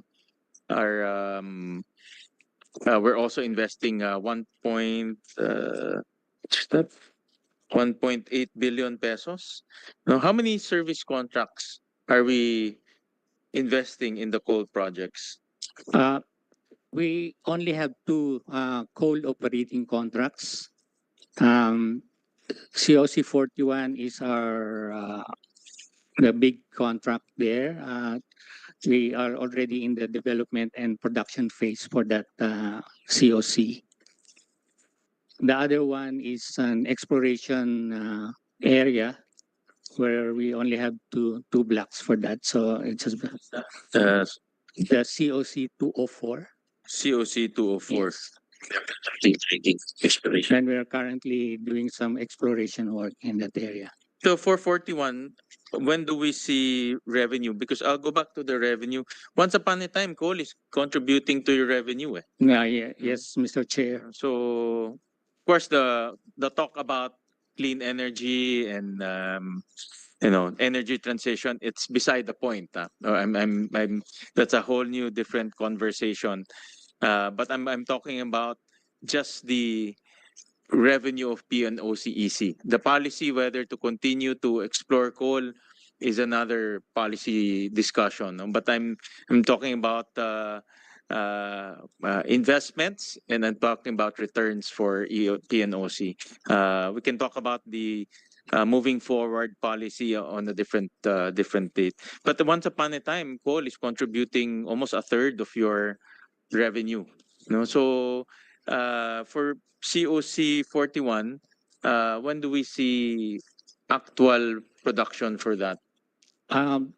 We have already started production this month, so we're expecting to get the revenues starting next year. And then what's the projected annual revenue? More or less lang, if you have Mr. Chair, for the mine that we are where we are producing right now, we expect to add additional 600 million for next year, and then that's ramping up. And on the average, we are expecting on the net about 250 260 million per year, Mr. Chair. that's for export? No, that will be for domestic use, particularly for cement and the industrial sector, Mr. Chair.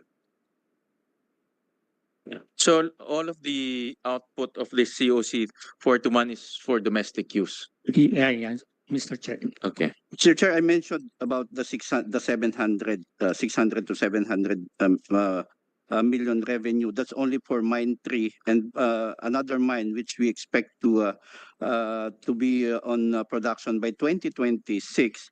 That will be adding additional revenue of 1 billion per year, Mr. Chair. Right. Thank you. Thank you. At least there's output. Now, whether are you selling to power plants or just purely cement lang? Currently, Mr. Chair, that's the intention is for the cement and the industrial use. use. But of course, we have that because of the good quality of coal that we have in Zamboanga, Sibugay. We have that flexibility also of blending the coal with the lower grade coal and cater also to the requirement of the power plants. Thank you. Thank you for that answer.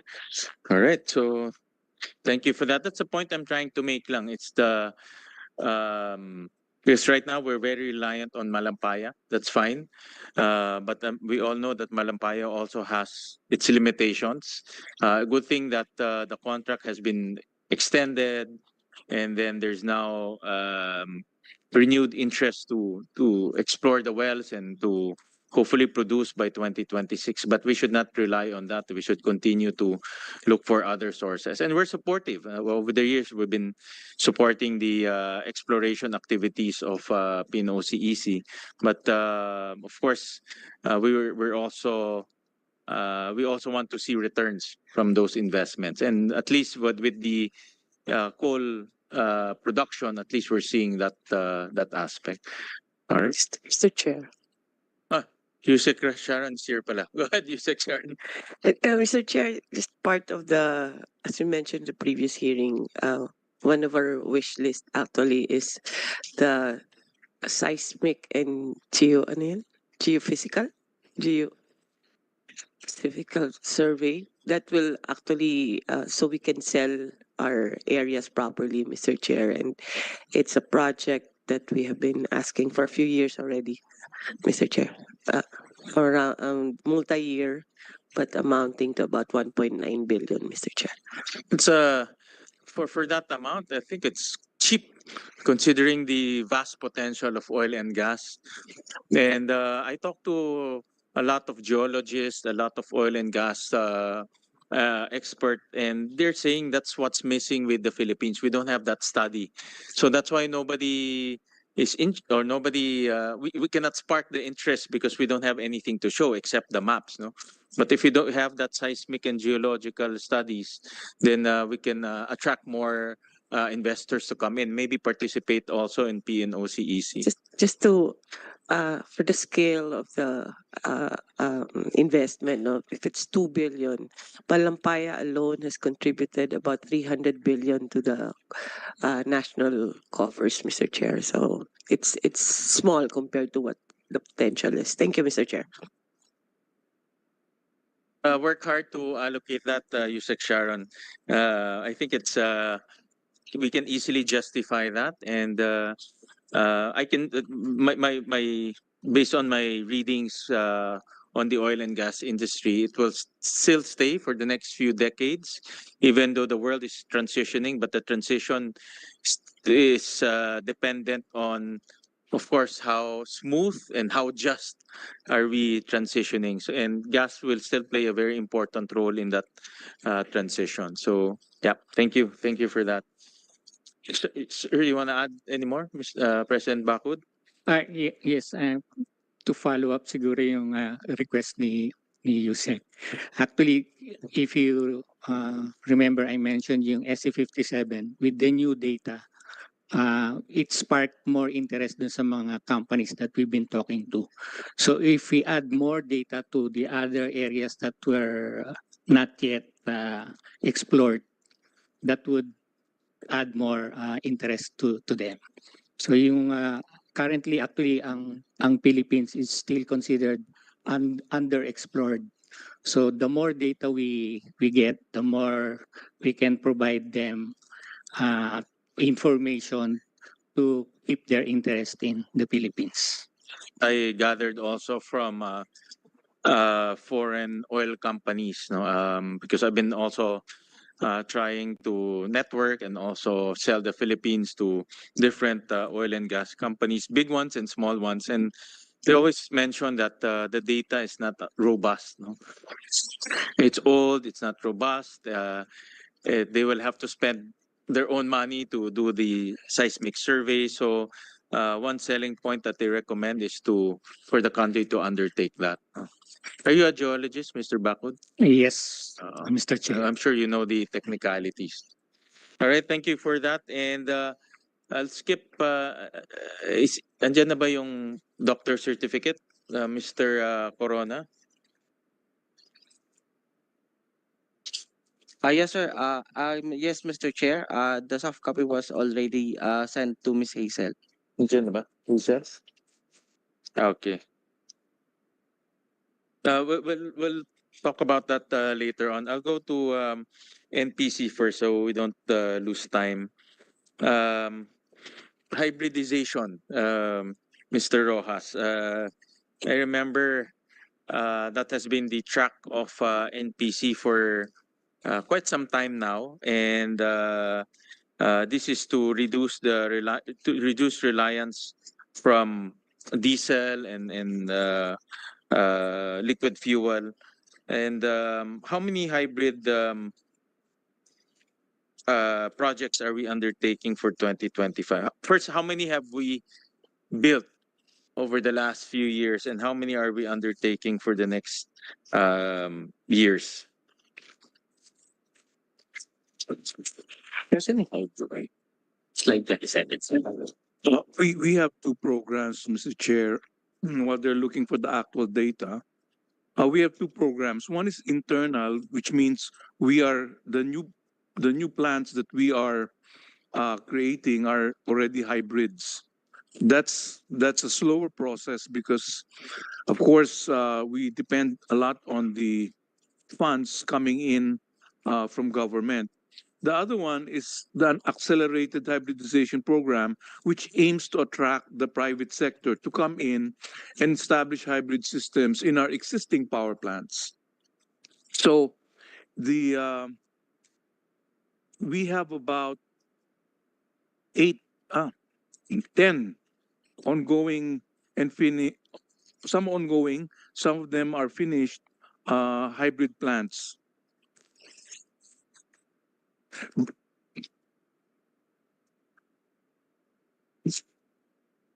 So about 10, and then the hybridization program, which we are offering as private sector participation. So you have completed 10 projects. Let me just tama ba?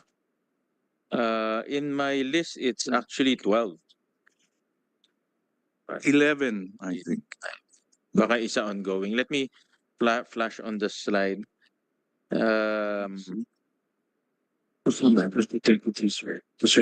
These are completed or these are ongoing?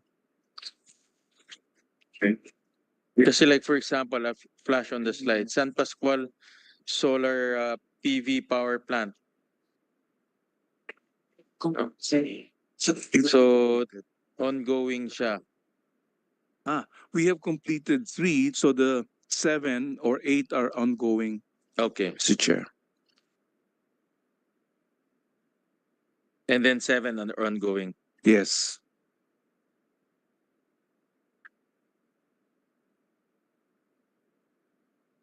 And then for the 3 projects and also for the ongoing, I'm just out of curiosity, how do you implement the projects? I know it's complex, no, because you have to have land. So do you buy the land? Do you lease the land? How do you implement these projects? Out of curiosity lang to, because of course I support this project, no. In fact, when Mr. Pio was still alive, I remember we were talking about this, and he was actually was the one who broached that idea of moving into hybrid projects in the SPUG areas. But I know that it's complex, no? Because you have to have land, number one, as opposed to just generators. One generator is only a small piece of area. So just out of curiosity, how did you implement this hybrid projects? My understanding is most of the land is usufruct, so some of them were donated. Some of them, of course, we've had to purchase. But the local government units like the project, so we expect a lot of cooperation in terms of land acquisition.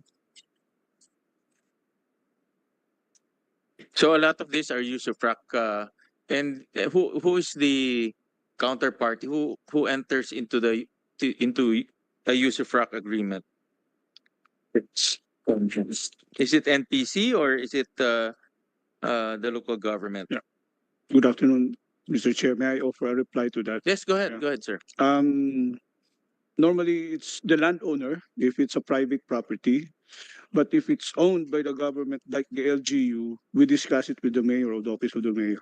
And then since this sparks interest also from the area, so we encounter little difficulty in identifying the sites for this land, except, of course, from the securing of the permits. That is the challenge that we are getting in this project, Mr. Chair. So NPC does not buy the land. We also buy it if negotiations fail, if we don't get the support from the LGU. But yes, we buy some also of these properties, Mr. Chair. Okay, but have you bought any of those, the 7 projects? Yeah. Yes, we have list of those, but we both list that we have usufruct. We can provide you those lists. Okay, Mr. Chair. okay, because I'm trying to identify in your budget um, the account that pertains to purchase of land. That will fall under capital outlay. Tama? No? Yes, po. Okay. All right. And then for 2025, how many more projects are we launching for the hybrid project?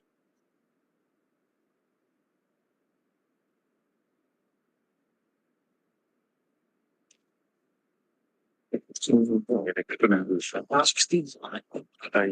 2025, 24. Mr. Chair, we have 16 slated to be implemented. All for Luzon, Visayas, and Mindanao. And these are government NPC initiated? Yes, Mr. Chair. Okay. Iba pa yung private, no? Iba pa Iba yung pa. MKSP, diba? So these are just 16 NPC initiated projects. Okay. Yes, Mr. Chair. All right. Do you have the I don't have the list of the 16. We can provide Yeah, just give us a your list na lang. the committee. Okay. And then another question that I have, and I support the hybridization project. In fact, if we can do it much faster and in more areas, that would be the best. And I also heard President Rojas mentioned about the private sector. So how many, do you have a list of how many private sector initiatives in the hybridization projects? Mr. Chair, we actually we intend to offer all the existing power plants for hybridization. We are just awaiting the final approval of GPPB of the terms of reference and the contract so that we can call for tender. So these are existing power plants na, no? NPC owned. Yes. And now you will bid them out as hybrid projects. Yes. Not no longer NPPs. No, we will be part of we will supply the power from diesel generators when, of course, the wind or solar is unavailable. But the private sector will come in and provide the hybrid systems, and we will offer them a PPA of about 20 years. Okay, okay. So, okay. So they will connect now to your power plant, in other words. That is correct. Okay, and then they have a PPA. Will they be entitled to subsidies? No, the deal with them is Whatever you get paid, yes, ita-translate yes. nyo sa kanila. or Okay. whatever they bid. They Okay, could yeah, bid whatever. lower. Okay, okay. All right. Okay. So in that sense, UCME should go down That is correct. in that sense, diba? Yes. In that sense. Have you run any figures on how much I'll go my question ako sa UCME, but do you have any figures on how much the hybridization saved in terms of UCME? Kasi theoretically bababa siya, di ba? That is correct, Mr. Chair. However, we also want to point out that as of today, NPC is only responsible for about 30% of the market share. So 70% is still private sector Do you mean which one? in terms of energy. So the NPPs actually produce 70% of what's yes, consumed in the oh. missionary areas. Mm. Yeah. But of course, our 30% will make an impact. Yeah. As an example, if let's say for a particular area, the SAGR is 740, and the true cost of generation is about 24, right? So the difference will be saved. Correct, correct. But since you are now going into hybrid, the cost will be lower. So only this is your part lang. This is your part lang, or the NPC part. The NPC kasi you're also part of the UCME, diba? That is correct. You're also part of the UCME. Now that the hybrid cost is lower for that area, theoretically the true cost should be lower. The average cost will be lower. The yes. average cost will Yes. be lower. So that will translate to lower UCME. That's correct. Meron about do we have a calculation on that? We have made some. Because my point I'm trying to make is, we all know that UCME is going. I'll show now. No, pakita nga natin. I was looking at UCME, and UCME has been going up. It has gone up dramatically since 2015. I'll show it to you. So 2015, UCME is 7.3 billion. Now we're hitting 24 billion in terms of subsidies.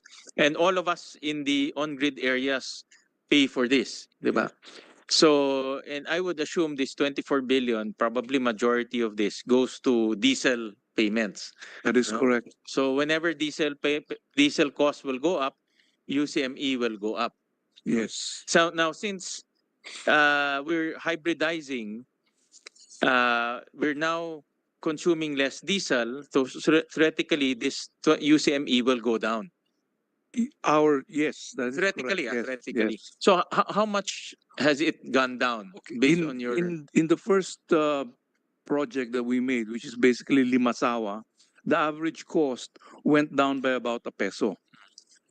Peso per kilowatt. Now, in table simulations on the new facilities that we're developing, we're looking at about 3 to 4 pesos. Oh wow, malaki Yeah. Malaki siya. But of course, this is still table simulation. We don't have much data yet to be able to conclude. So itong projects nyo, the ones you showed earlier, the 10 plus 15 but this 2025? 16, the 26 projects, these are all NPC areas, correct? Yes. So in other words, magkakaroon ng savings ang NPC. Yes. Yeah.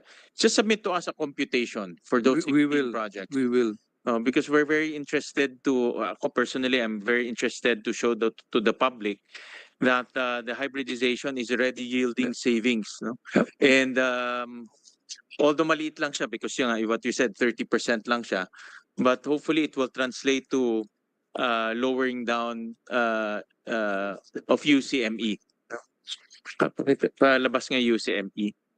Our initial estimates for 2025 is that we can save up to 1.3 billion in fuel costs. Wow. Kung ma-hybridize namin lahat.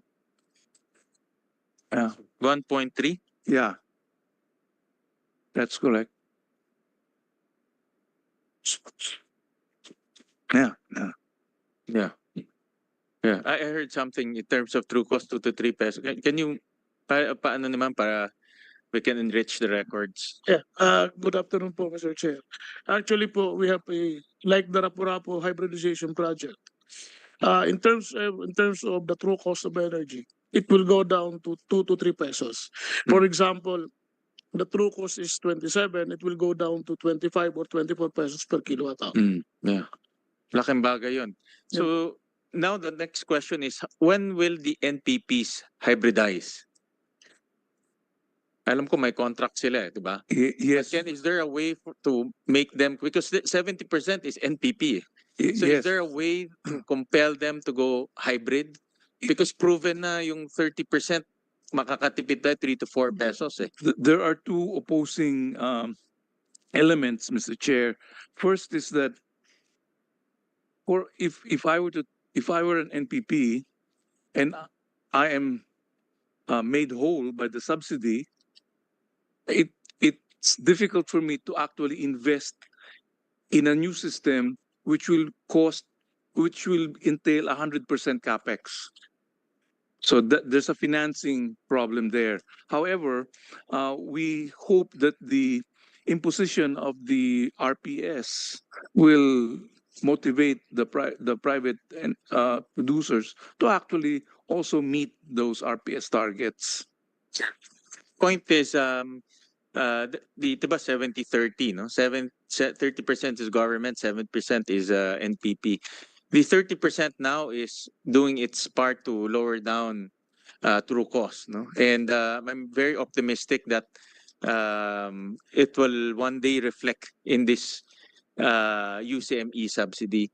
The next challenge is, how do we convince the 70%, no, to also hybridize? No, and you don't have to answer this now. Just study it. I know there's a contract kasi, may contract yan, and they've already entered into a contract with NPC. But just study the possibility of incentivizing or compelling if that's needed for them to hybridize. Because my challenge to NPC is how to lower down UCME. Lumalaki kasi siya eh. No? That's one. The other one is, I know there is a UCME study that was undertaken in the past by DOE, but I don't know if alam ni Yusek Sharon to. But the UCME rationalization, I strongly suggest for NPC to study that again together with DOE. I'll give you a case in point. Ito, alam niyo naman, pag pumunta kayo sa Puerto Princesa, pumunta kayo sa Calapan, di ba? Yung mga mall doon, lahat ng SM doon enjoys UCME. Di ba? Yung mga commercial establishments all enjoy UCME. And we're paying for that. Tayo nagbabayad doon. No? So I don't have a formula right now because you cannot charge them through cost also. If you charge them through cost, they will leave the island and they will have massive unemployment. So what's the right balance? Yun lang inaano ko. What's the right balance? Actually, Mr. Chair, we have already filed a new set of rates with ERC, basically separating commercial and residential. So we have already filed the rates with them. It's under study. So if that is approved, then we will have part of the answer to the questions that you posed.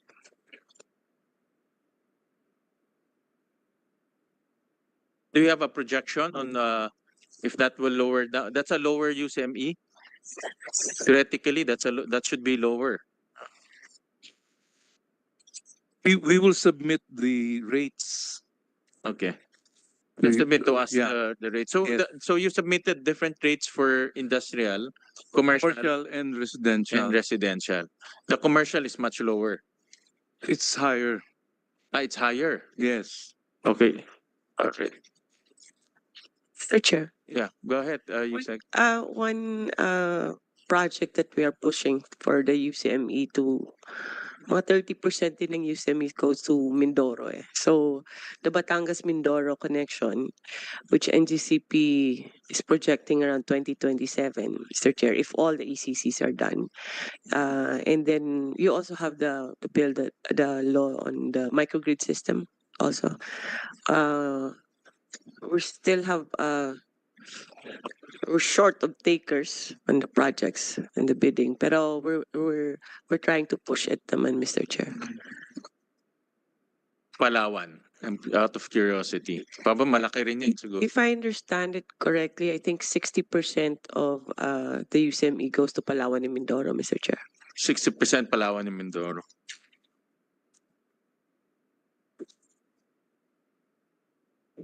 And I don't suggest to charge them through COSA. Kundi mamamatay mga resort doon. No? Everything, aalis sila doon. No? But my point of the matter there is we just have to, I just want to bring this to the table. And NPC being the entity tasked to collect UCME or the beneficiary of UCME actually is to look at ways to reduce the UCME over time. Hybridization is one. Connecting to the grid is another one. Like what USEC Sharon mentioned. I think it's impossible to connect Palawan to the grid. No, is that possible? I think I'm not sure if it's 250 or 5. It's too expensive. Yeah. The cost benefit analysis doesn't pan out well. But Baka pwede i-mix lang with renewable, Mr. Chair. yeah, but the beauty of this island, ang maganda sa kanila is they have land. So we can push hybridization in that area as a modality to reduce UCME. I think it's the how much they consume for the cost of the submarine cables. For now, maybe it's maybe in the future, Mr. Chair. But right now, as we see it, hindi pa kailangan. Mindoro maybe. From Mindoro po, kaya. Okay, sige. So that's what I want to just bring to the table and for NPC to study is the reduction of UCME by way of the hybridization and also continue. There's a rationalization and that was a leftover project from the last administration. So just continue to study that. How do we rationalize it? My knee-jerk reaction for commercial industrial, they should pay, diba? They should at least pay a much higher rate, no, compared to the residential, no, to the residential. So just put that. I just want to put that on the table so that NPC will continue to study that.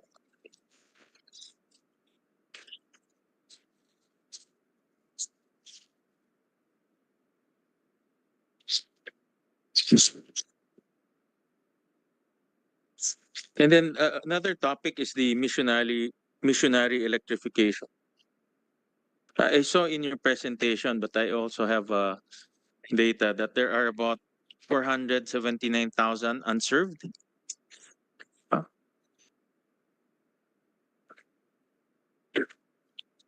We're just opening the Yeah, go ahead. Excel Yep, go ahead. spreadsheet. So wala yung file ko. Ay, hindi na.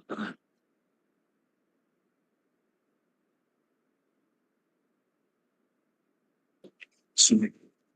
2024.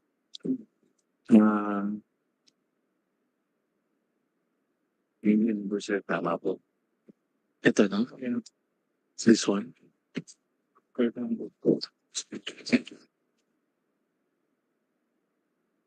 Mr. Chair, earlier we Go ahead. households as 500,000, sir, in the Ah, 500. missionary areas. Okay. If you recall, sir, last week, sir, the DOE mentioned that the total unserved households is 1.9281 million. But in our tables as of March 2024, that number is 1.78 million. So, sir, may konting timing reporting difference lang kami. But in our universe, sir, it's of the 500,000 for NPC, we're targeting yung mga 6,000 households, sir, that are still unserved. But itong 500,000 is missionary areas covered by NPC. Yes, Oh, sir. more or less, Yes, that's 479, correct, sir. 500. Yes, sir. Yes, sir. That's Okay. correct, sir. And what's our plan for this 500,000 in 2025? May I ask, sir, may I ask head of Yeah, go ahead. planning to answer, Yeah, sir? right. Anong plano natin to completely energize this? And is this already inside the budget? Yes, good afternoon, Mr. Chair.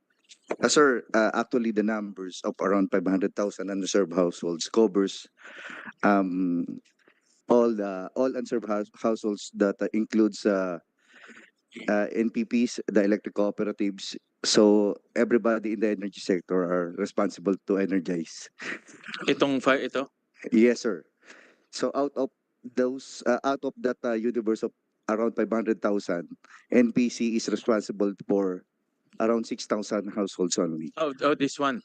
Yes, sir. This is missionary. In our notes is missionary. Yes, sir. And maybe to clarify further, sir, in these missionary areas, NPC is responsible for the generation portion po. Correct. Yes, sir. But you can also do QTPs. Yes, sir. Yun nga po, sir, yung sinasabi namin numbers po na 6,000. Wherein we are responsible for the generation as well for the distribution of power. 6,000, you're responsible for generation and distribution. Yes, sir. And the balance is generation only. Yes, sir. Okay. But bottom line is, when do you is the generation or energization of this 500,000 in the budget for 2025? Sir, for the whole universe, sir, it's a concentrate effort, as is stated in the National Total Electrification Roadmap of the DOE, to electrify all unserved households po. Hindi, I know. But itong 500,000, this is under the jurisdiction of NPC because for being missionary areas, correct? That is correct. So what's the plan to reach that 500,000 household? We have plans to extend also by distribution and by solar home systems, those that really are in the last mile. But may I go back to what was mentioned during our presentation? That connection is also depending on the approvals that we are seeking for 2025. Already here in the budget to reach the 500,000? Is it already in your budget? For 2025, the target for 2025, yes. Nasaan siya? Capital outlay? You'll buy additional generators? Tama ba?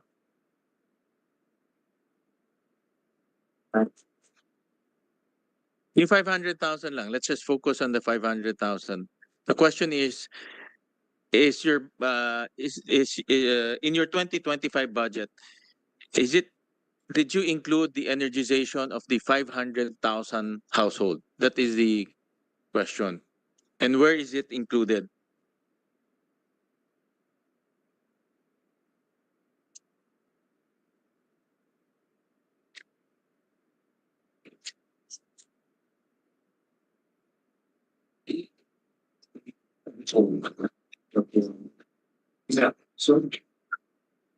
Yes, it is included in the budget. And it's in your capital outlay. Yes. Okay. Tama? It's in your capex, correct?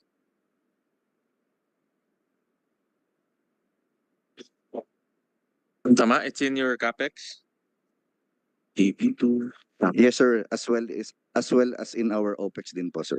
Okay, and in your capex, how many generators are you sets are you intending to buy for that 500?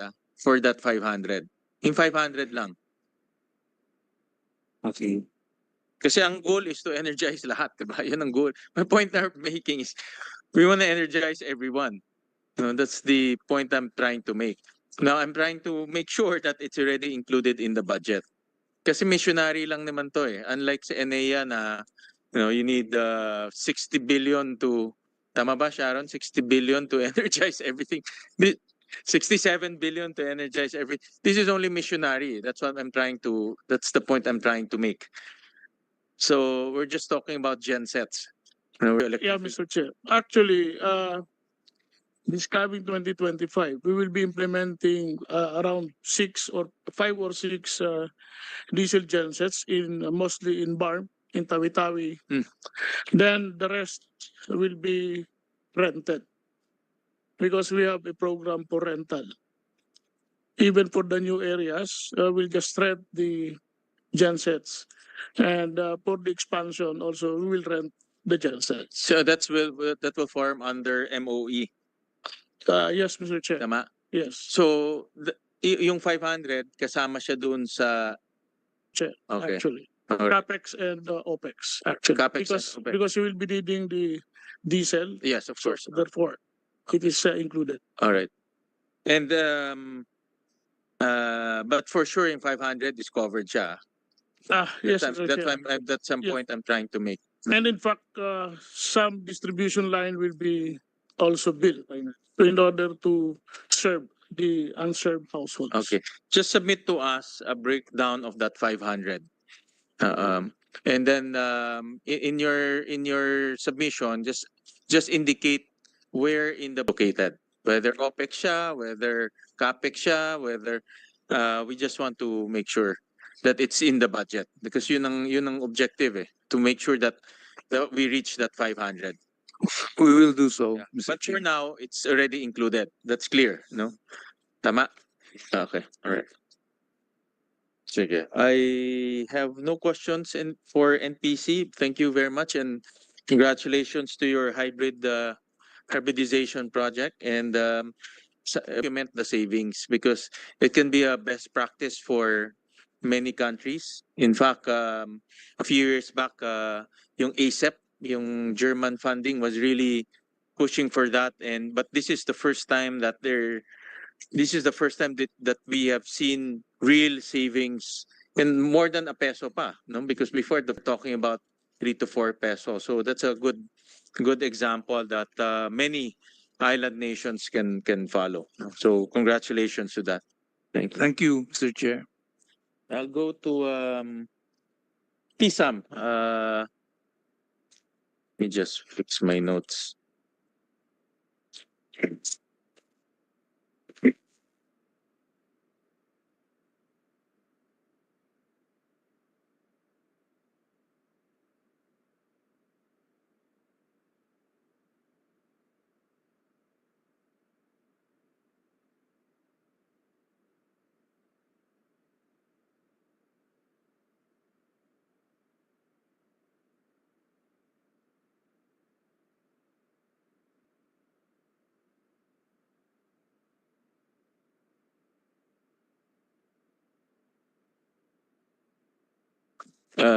President De La Serna, I saw in your presentation that the government still owes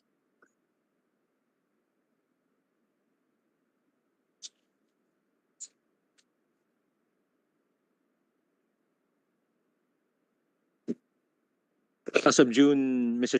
so June 277 billion, Mr. Chair. 277 billion.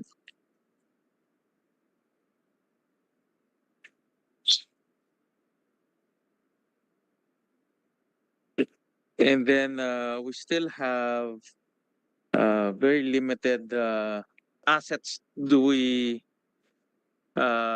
still have to privatize aside from the land. We still have CBK, Agus Pulangi. Agus Pulangi.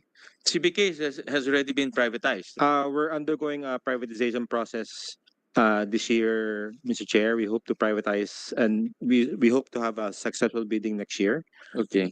For Agus Pulangi, that's and Mindanao Coal, Mr. Chair. However, for Agus Pulangi, based on our conversations with government and especially the House of Rep, Mr. Chair, we will continue to operate and maintain and rehabilitate Agus and Pulangi, Mr. Chair.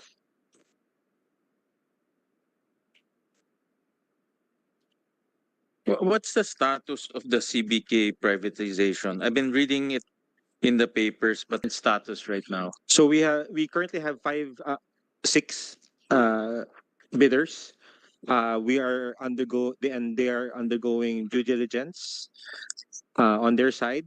On the PSAM side, Mr. Chair, we are finalizing our documents subject to the comments that we receive from the various bidders, and we hope to have a successful bidding by next year and turnover also next year, Mr. Chair. Is there an indicative price ready for CBK? Not yet, Mr. Chair. Okay. We hope to do that 2 months prior to the bid date itself, Mr. Chair. Okay. 1 to 2 months Okay. prior to the bid And date. then for Agus, the intention is to do a concession agreement type of arrangement. A rehabilitation, not a privatization, but a rehabilitation. It can be done various ways. Our initial thinking was a concession. Again, we're receiving numerous comments on the modality, so we're What are the comments? the preference is to maintain it with government, to keep mostly coming out of the House of Reps because of the risk Sentimental value. of sentimental value, the perception that it may lead to higher rates. Yeah. I think at the end of the day, the fear with Agus is it might lead to higher rates. I think even when I go to Ilihan, the mentality of the people there and Mindanao in general, because it's a sizable asset, is when you privatize, the private entity will raise rates eventually. There's a big possibility that will happen because you have to earn your return. But the other side of the equation there is if you don't invest, then you don't maximize the full potential of the asset. So how do you strike a balance between still maintaining the low cost output of Agus Pulangi and inject private capital so that you can rehabilitate the plant? Thank you, Mr. Chair. Right. Based on the conversations that we've had, there's always a way, Mr. Chair, as long as we're told what the concern is. So in this case, the main concern really is the cost of power, right? And we've said that we can always enter into long-term or short-term contracts and attach it to the concession agreement if we do proceed with that type of modality and have it operated and maintained by private sector. So we currently give the lowest rates in Mindanao. We can enter into long-term contracts with those cooperatives and distribution utilities and assign it to the concessionaire, whether it's 10 years, 15 years, and 20 years. So those rates will be maintained. So even if it's operated and maintained by private sector, even if private sector has to rehabilitate, invest money into the system, the rates will still be maintained based on that contract. Workable? Will they come in and invest if the rates are rock right now? For our regulated rates in Mindanao is around 280. 280, correct? On average. Just for Agus. For 2 pesos yan, typically. Less than 2. For Agus and Pulangi, Mr. Chair, it requires less than 2 pesos. About less than 2 pesos. Yes. So if you maintain at those rates, will the private sector come in, rehabilitate the power plant, rehabilitate the watershed, maraming re-rehabilitate yan eh. What's the rated capacity of Agus? 1,001 megawatts, Mr. Chair. And then what is the, mga 2,000 yan? I know it's about 2,000. All or the entire system For Agus and Pulang, it's about Oo. 1,001 megawatts. How much is the Current? output right now? If I recall correct, it's about 450 megawatts. So we're only maximizing half. Yes, but also due to hydrology concerns. The hydrology concerns and all, but mainly it's the technology, no? The equipment is already quite. Mr. Chair, on the viability, that's why we're going through we're in the process now of hiring a transaction advisor. And that will come now also, like you said, with PNOC, like that will also come with a feasibility study on what we can do to address also the various concerns that we receive from various stakeholders. So among them, a solution on assigning a contract and on how viable is that based on the rates that we're currently that are currently based on an ERC approval, Mr. Chair. But there's a cost track. For sure, Mr. Chair. Right. So, but the value might not be what we're looking for. May not be what the private investor will be looking for if the modality is a concession agreement. Okay, because I want to connect this to the overall the last remaining liabilities of PSAM, which is 277 billion. So in other words, I want to see whether the assets are still. Do we have enough assets to pay off the 277? That's the bottom line I'm trying to reach, because Yes. the modality will dictate value. Yes. Mr. Chair, we have done a table exercise on what PISA may look like if there is a corporate. May we submit that to you directly, Mr. Chair? And if you want, we can also have a discussion on that. But among the many things there is also the modality for the private. Is for the asset management of Agus Pulangi, a modality on how we can collect on our receivables, a modality on what to do also with the transmission assets and the various funding sources. So, how much receivables are we still aiming to collect? In total, Mr. Chair, it's about 107 billion. 107.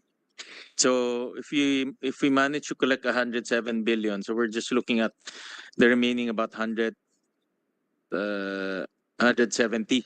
Yes, Mr. Chair, and then if you take into account the remaining balance also from the MKA, Yeah. so that's about 164, 176 billion. So all of those modalities, Mr. Chair, the revenues that we're earning from Agus Pulangi, the private sale of CBK, we're hoping over a certain amount of time, then ISAM will be in a positive situation, Mr. Chair. But the problem with the Murang Kuryente, the amounts are not 108 billion is not released. No, we're hoping that government will give it to us over a time. That's why we have this table exercise on when we actually receive that. So at a certain point, when all of that received, then because if you look at the historical allocation of government, it's only 8 billion, correct? Yes, Mr. Chair. So if we're with the remaining 176, so if you look at it over a 20-year period of time of collection, Mr. Chair, ganon siya that's why it's a long-term financial exercise, Mr. Chair. I think the most well, it's there, no? The Murang Kuryente Fund. Of course, it's there for government to fulfill, but I think the most feasible right now will be the collectibles and also the asset sales. No? Well, some of collectibles again. That's a recommendation, Mr. Chair. We've talked about that. It's about I think 20 to 21. The other items are other legal cases, Mr. Chair, and some of them is also subject to ERC. So let's do this one by one. So the total collectibles will be 107. Yes, Mr. Chair. And the asset sales, do you have any projections to that? More or less lang, more or less. For Mindanao Coal, Agus. Sorry, I'll give you a low figure, Mr. Chair. Yeah, just working figure. 40 billion. About 40 billion. Baba. So that's 147.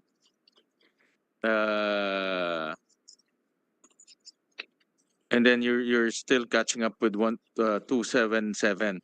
balance which hopefully will be covered by the MK. the the murang kuryente over time. Okay. Yeah, go ahead, Yusek. Just to interject, Mr. Chair, the receivables, some of the receivables are also on the how do you call it, negotiations for condonation, Mr. Chair. With the electric Or co-op. some there. What I'm aware, out of the 107, you have 7 billion there, Mr. Chair, of Olongo PUD, which is going through condonation discussions at the House, and about 20 to 21 billion also for Lazareco Magalco, Mr. Chair. I know that some of the House members are proposing to come up with a legislative condonation. No. Right, and I think we've also heard for Abrec, the condonation just keeps on becoming bigger and bigger. Correct. I don't know the appetite here in the Senate yet, no, but if you're not getting paid anyways, most likely that is a possibility. Well, but if we will still continue to be the supplier for Lazaro Magalco, Yeah, it just resets it to zero. Are they current at least? No.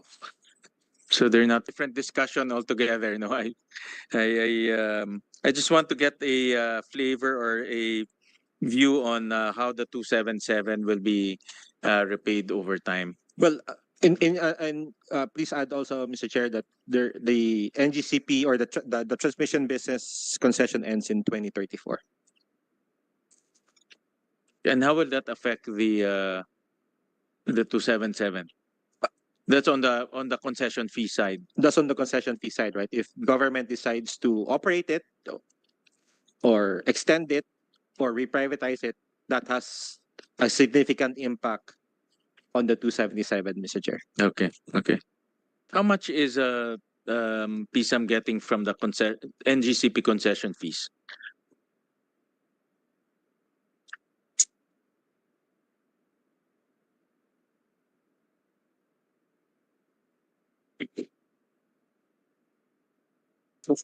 On the NGCP concession, the total collections is 197 billion. A year? No. In total, since 2009, for the first sem of 2024, we've received 1.44 billion.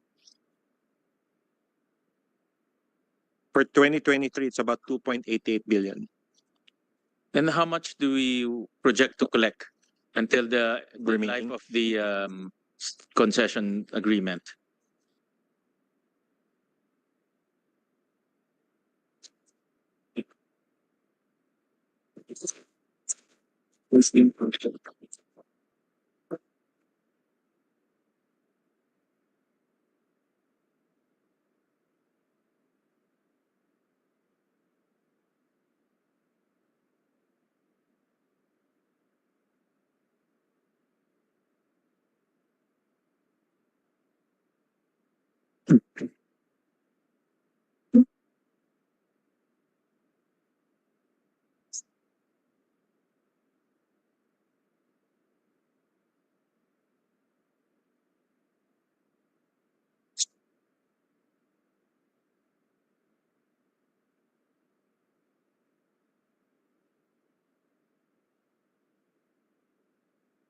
Around 57 billion remaining, Mr. Chair.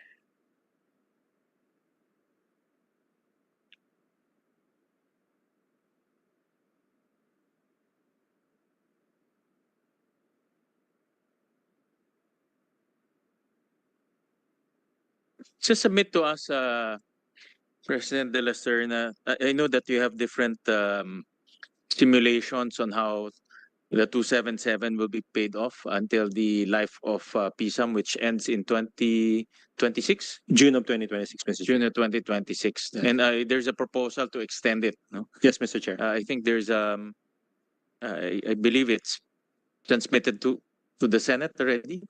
Maba? At the House, it's already approved and transmitted to the Senate. At the Senate level, Mr. Chair, my understanding it's gone through plenary already. Yeah. We'll talk about that debate on that here in the Senate when we start the debates on the floor, and we'll talk about that. But in a nutshell, what I just want to get your views on this. What value will the extension bring in relation to number one, the remaining liabilities, number two, the remaining assets? Because just to backtrack a bit, PSAM has a very specific purpose to sell all the assets and pay off the debts. But that is the of PSAM. Now we all know that we still have a little bit, and PSAM has done a good job over the many years of bringing down the debt. I think the high was what, 3 trillion. 1.2 trillion. 1.2 trillion was the high, and now it's gone down to 277. No, so or how will the extension achieve the objective of extinguishing all the debts and privatizing all the assets? Thank you, Mr. Chair. Right. I like also to add to what you just said, that we are here to sell. We are here to also pay off the obligations, but also to collect and administer the universal charge, which is supposed to collect that differential. In this case, it's no longer the universal charge, but the MKE funding. With regards to your question, Mr. Chair, we believe that it's consistency of IPIRA purpose, right? We have the remaining assets, including real estate. We do have prime real estates that we want to enter into, whether dispose, privatize, or enter into JVs. We also have existing assets, which we've explained during the committee level, such as the non-power components, which are owned and operated by either PSAM or by the private generators. So these non-power components, by law, cannot be privatized and therefore remains with PSAM. Non-power components. Dams, access highways, spillways that are not part of the privatized hydro assets, Mr. Chair, and therefore remains with government. And we've entered into 25-year O&M agreements with these private entities owning those power plants, Mr. Chair. So, for example, for Kasiknan, most recently, it's the dam, the Transbasin, the weirs are still maintained and operated by PSAM, Mr. Chair. So those are the assets, collectibles that we think who is also in the best case to collect those receivables, because it's the existing cases are under the name of PSAM. If we do transfer along the process, again, we believe also continuity, Mr. Chair, right? That it's PSAM, that all these contracts are in the name of PSAM. It's already, the expertise is already in PSAM. Then we believe it should be PSAM that should do all of these remaining works rather than transferring it or name, Mr. Chair. Mr. Chair. Go ahead. Just to add to that, if it does not extend its corporate life beyond 2026, then all these responsibilities will go to probably the Department of Finance. No? So since, as you mentioned, it's a very specific purpose that they have. It's although it's under DOE, it's practically a financial management company. So that will affect also the national treasury, the financing of the country, Mr. Chair. The IPPAs, they're still you're still collecting from them. Yes, Mr. Chair. Sual is expiring this year in October. We have Pagbakun in 2026, San Roque in 2028, and Mindanao Code in 2031, Mr. Chair. And how much are we collecting from them? All of those. After expiration, you intend to bid it out again? No, Mr. Chair. Part of the bidding for the IPPA is that, especially if they are BOT agreements, build, operate, transfer. So part of the bid price is transferred to the winning entity.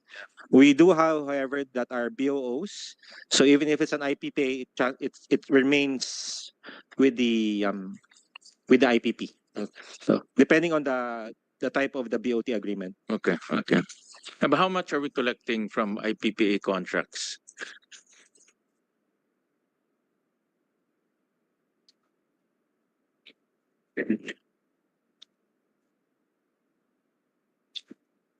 Palista na. The financial bids for the IPPA, Mr. Chair, is 470 billion pesos. What we've collected so far is 411 billion, so for a difference of about 60 billion, Mr. Chair.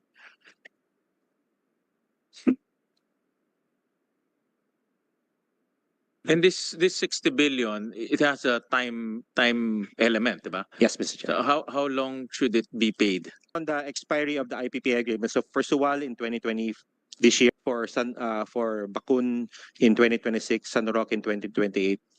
Okay. So you PSAM. Yes, Mr. Chair. In particular, the San Roque IPPA. Okay.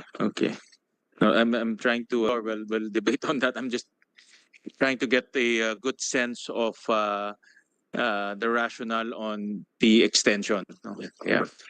Mr. Chair, it's not under an IPPA, but it's an IPP contract that we are administering. It's the Mindanao Coal, which expires in 2031. Okay. All right. I'll jump to another. Just submit to us the simulation. I know that you've run countless simulation on how to pay off the 277 billion. Different scenarios. For example, I know the Mura Corriente Fund has not been performing up to par as what we expected. Just give us the different scenarios. For example, if you completely sell the asset, how much can we allocate in the payment of the 277 billion? If we get the entire MK Mura Corriente Fund, how much will it go to 277? So different scenarios. Yes, Mr. Chair. All right, thank you. I'll go to another topic, and this was discussed here in the Senate by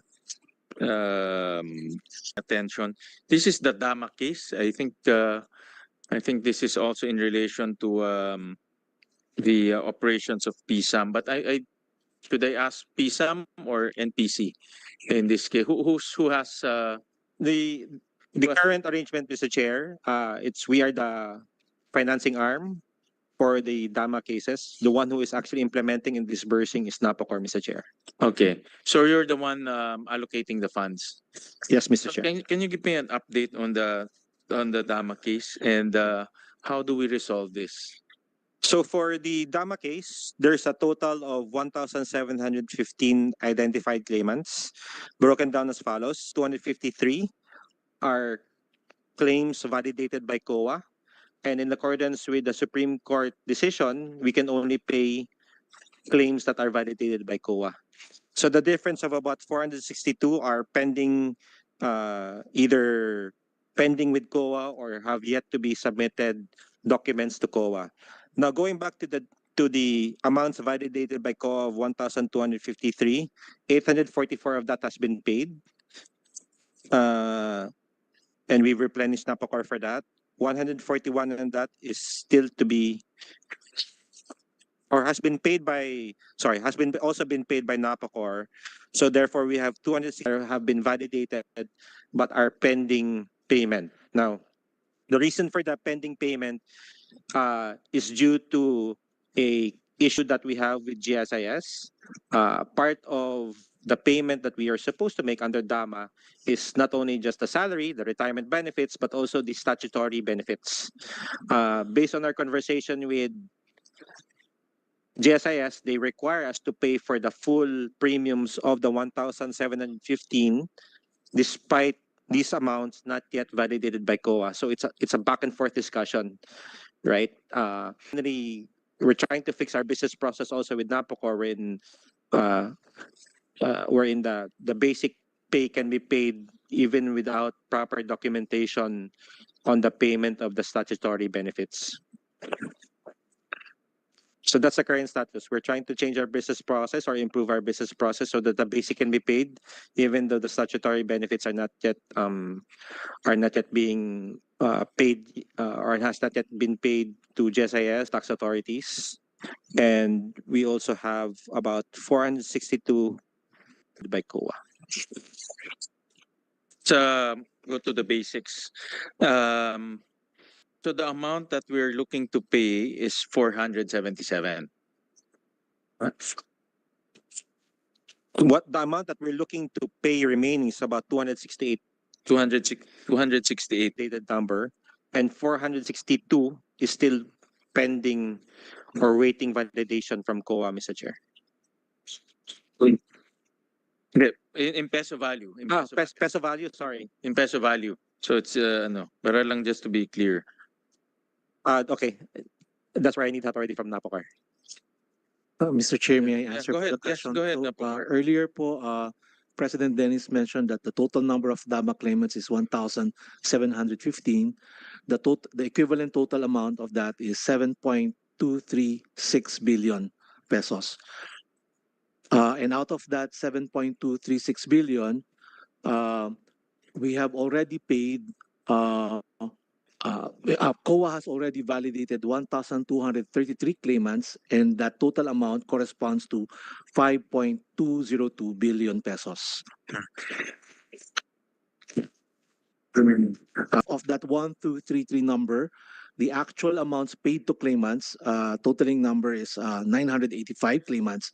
The total amount paid is, as of May 2024, is 4.155 billion. Okay. So we have a balance of about 1 billion. Yes, sir. For the remaining balance, sir, we still have to. So it's 3.08 billion, sir. The total, sir, was 7.236 earlier, sir. Okay. Okay. We can provide, sir, your committee, sir, with The 1,750 Supreme Court. Yes, sir. All those who were not rehired, sir. Yes. Originally, sir, I think the total number of claimants was 9,272. The 2017 Supreme Court decision recognized the not rehired as 1,715. Okay. And then but the target to be compensated is 1,715. Yes, sir. Okay. Yes, sir. Of which which is equivalent to 7 billion. 7.23 billion. Yes, sir. Yes, Of sir. which Yes, sir. 4 billion has been paid. All right. The validation of COA is ongoing. Yes, sir.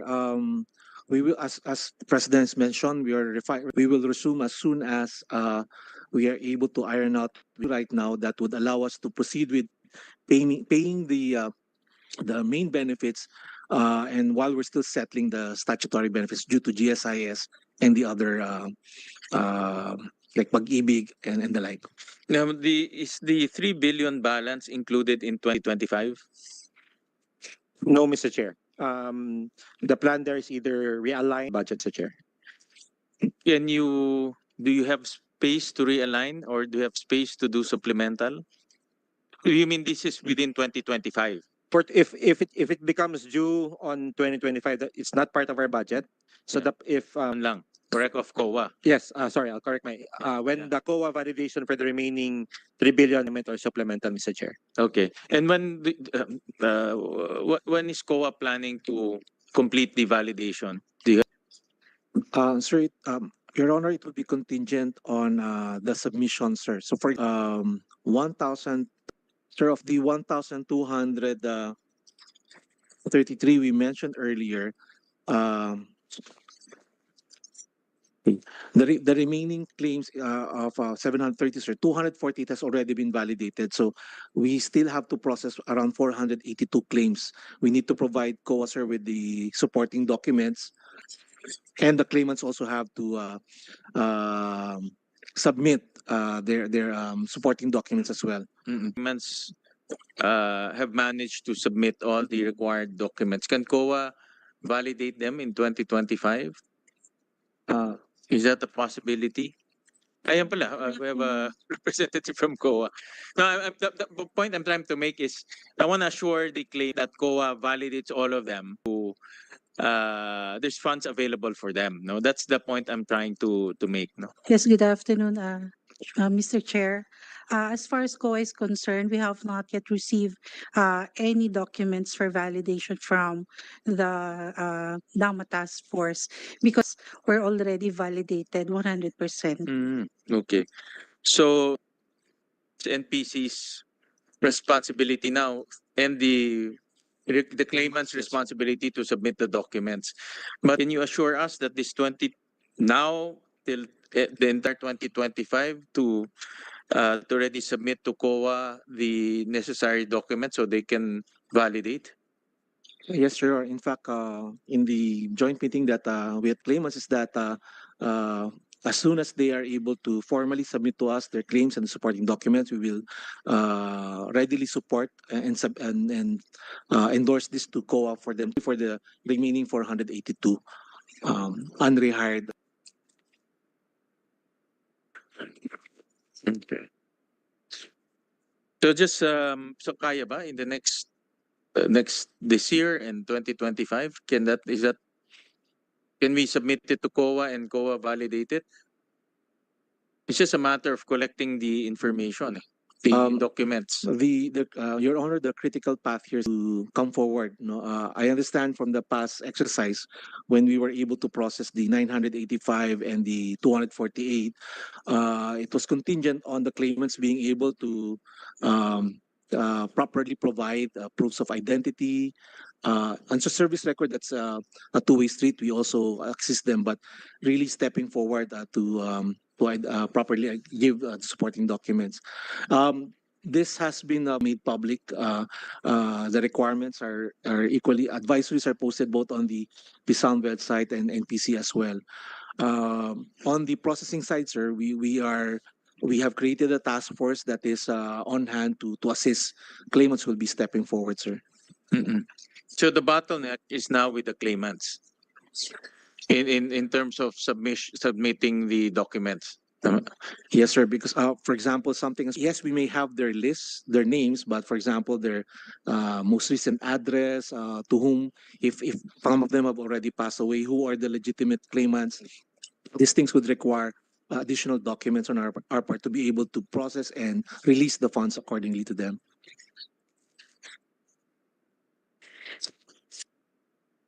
Have the claimants been informed of all of this, all of these requirements? So they understand fully that they also have to submit the requirements. Mr. Chair, may I ask the Task Force Chair for the Dhama payments. The requirements have been posted. Problems with documentation on the part of the claimants because the process involves also removing the before. So a lot of that would have to so that we can properly compute the claims, then endorse it to COA for validation. Wow. I think what year are those documents? What time frame are Documents when they were separated in 2003. 2003? So we're talking about almost 20 years. Yes, sir. We've and for a lot of years, the claimants have been, they're aware of what they need to. Part of it nga po is nabigyan po kasi sila ng separation noong 2003. So that would have to be accounted if we're going to pay them the separation their back pay po from 2003 to 2007. Problem lang po talaga yung mga iba na minsan nalubog na yung mga documents nila, yung mga iba nawala na po nila. Just lang, let's because we also receive letters from the Dhama claimants about this issue. Let's do this na lang. Just assure us, the committee, that you will try as much as possible to be reasonable with the requirements and extend as much leeway as possible to the claimants. A lot of them are already, diba, iba namatay na, iba matatanda na. So as much as possible, just extend leeway so that they can already move forward with their claims. And also to COA, maybe we can also appeal to COA's kind heart, to also extend some leeway to these claimants. Can we assure them that in 2025 they will have they can receive their claims through a supplemental budget? Yes, Mr. Chair, there's room. Kaya yun. Yes, sir.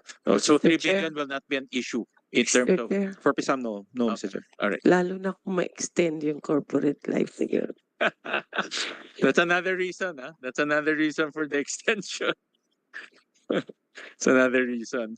So sige, well, to claim, no.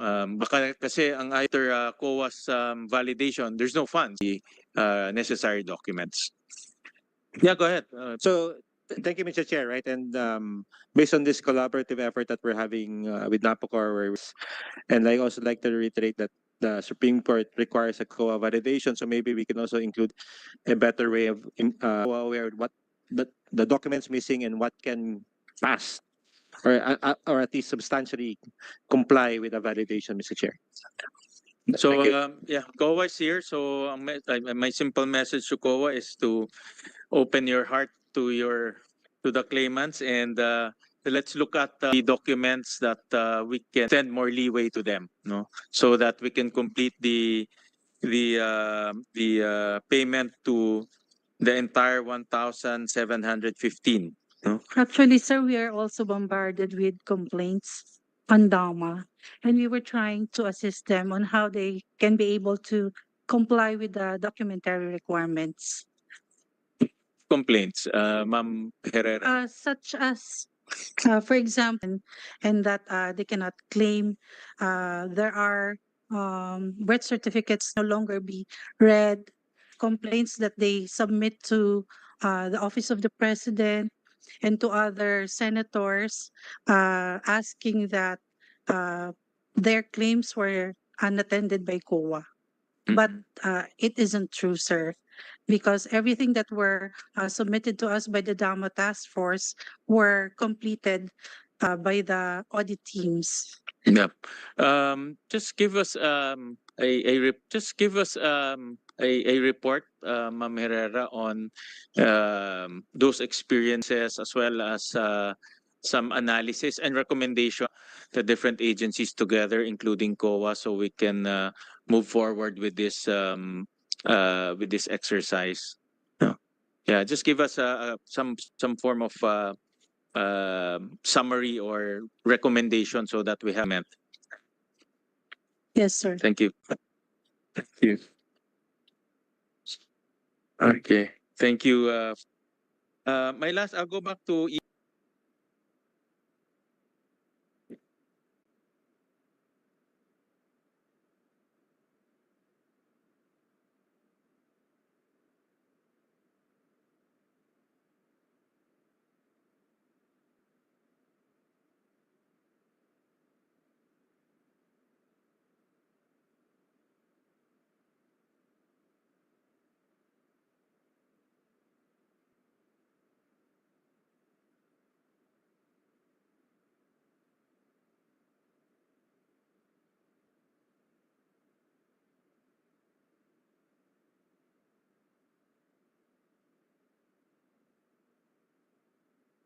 sorry, ito ba yung ano? Is this the medical MCP medical clinic located in 2462 Ordineta Street, Makati City, Philippines, signed by Arne Maliari.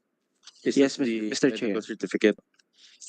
Remarks of the doctor: patient advised to rest for 2 medications, increase oral fluid intake.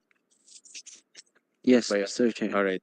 So with this medical certificate, we'll accept the for not attending the hearing due to his condition, his medical condition. Delay the proceedings and the approval of the budget. Hold on, let me just get my notes.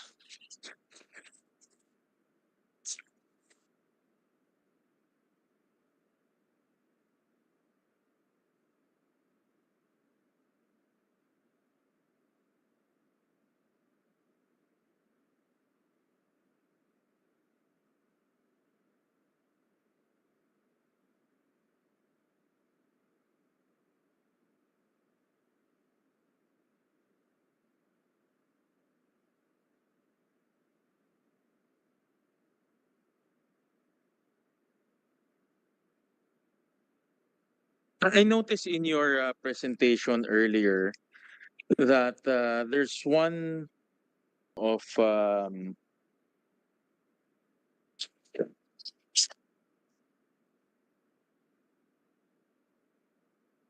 some PowerPoint ng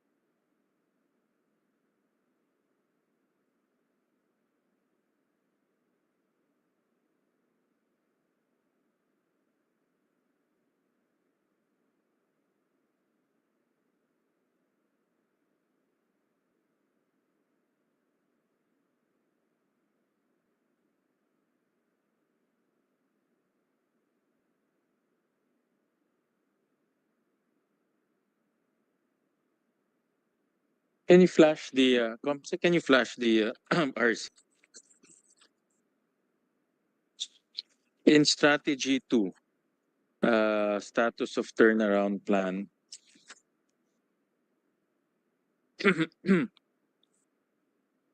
There's one mention here among the many slides. Abolition of 2024. And number 2, the activation of PNOC RC pending with GCG. Yan. Kita ko yan. And we also received address to Secretary Lotilia. This hearing to order will direct the committee secretary to acknowledge her resource persons for today. Thank you, Mr. Chair. Good morning. For the budget briefing on the proposed expenditure programs of the National Power Corporation, Philippine National Oil Company or PNOC, PNOC Exploration Corporation, PNOC Renewables Corporation, and the Power Sector Assets and Liabilities Management Corporation or PSAM, we would like to acknowledge our resource persons. From NPC, we have the President and CEO, Mr. Fernando Martin Rojas, together with Vice President Attorney Rohel Teves, Vice President Engineer Rene Baruela, Vice President Mr. Crisanto V. Hilario, OIC Vice President Attorney Charity Jaima, OIC Vice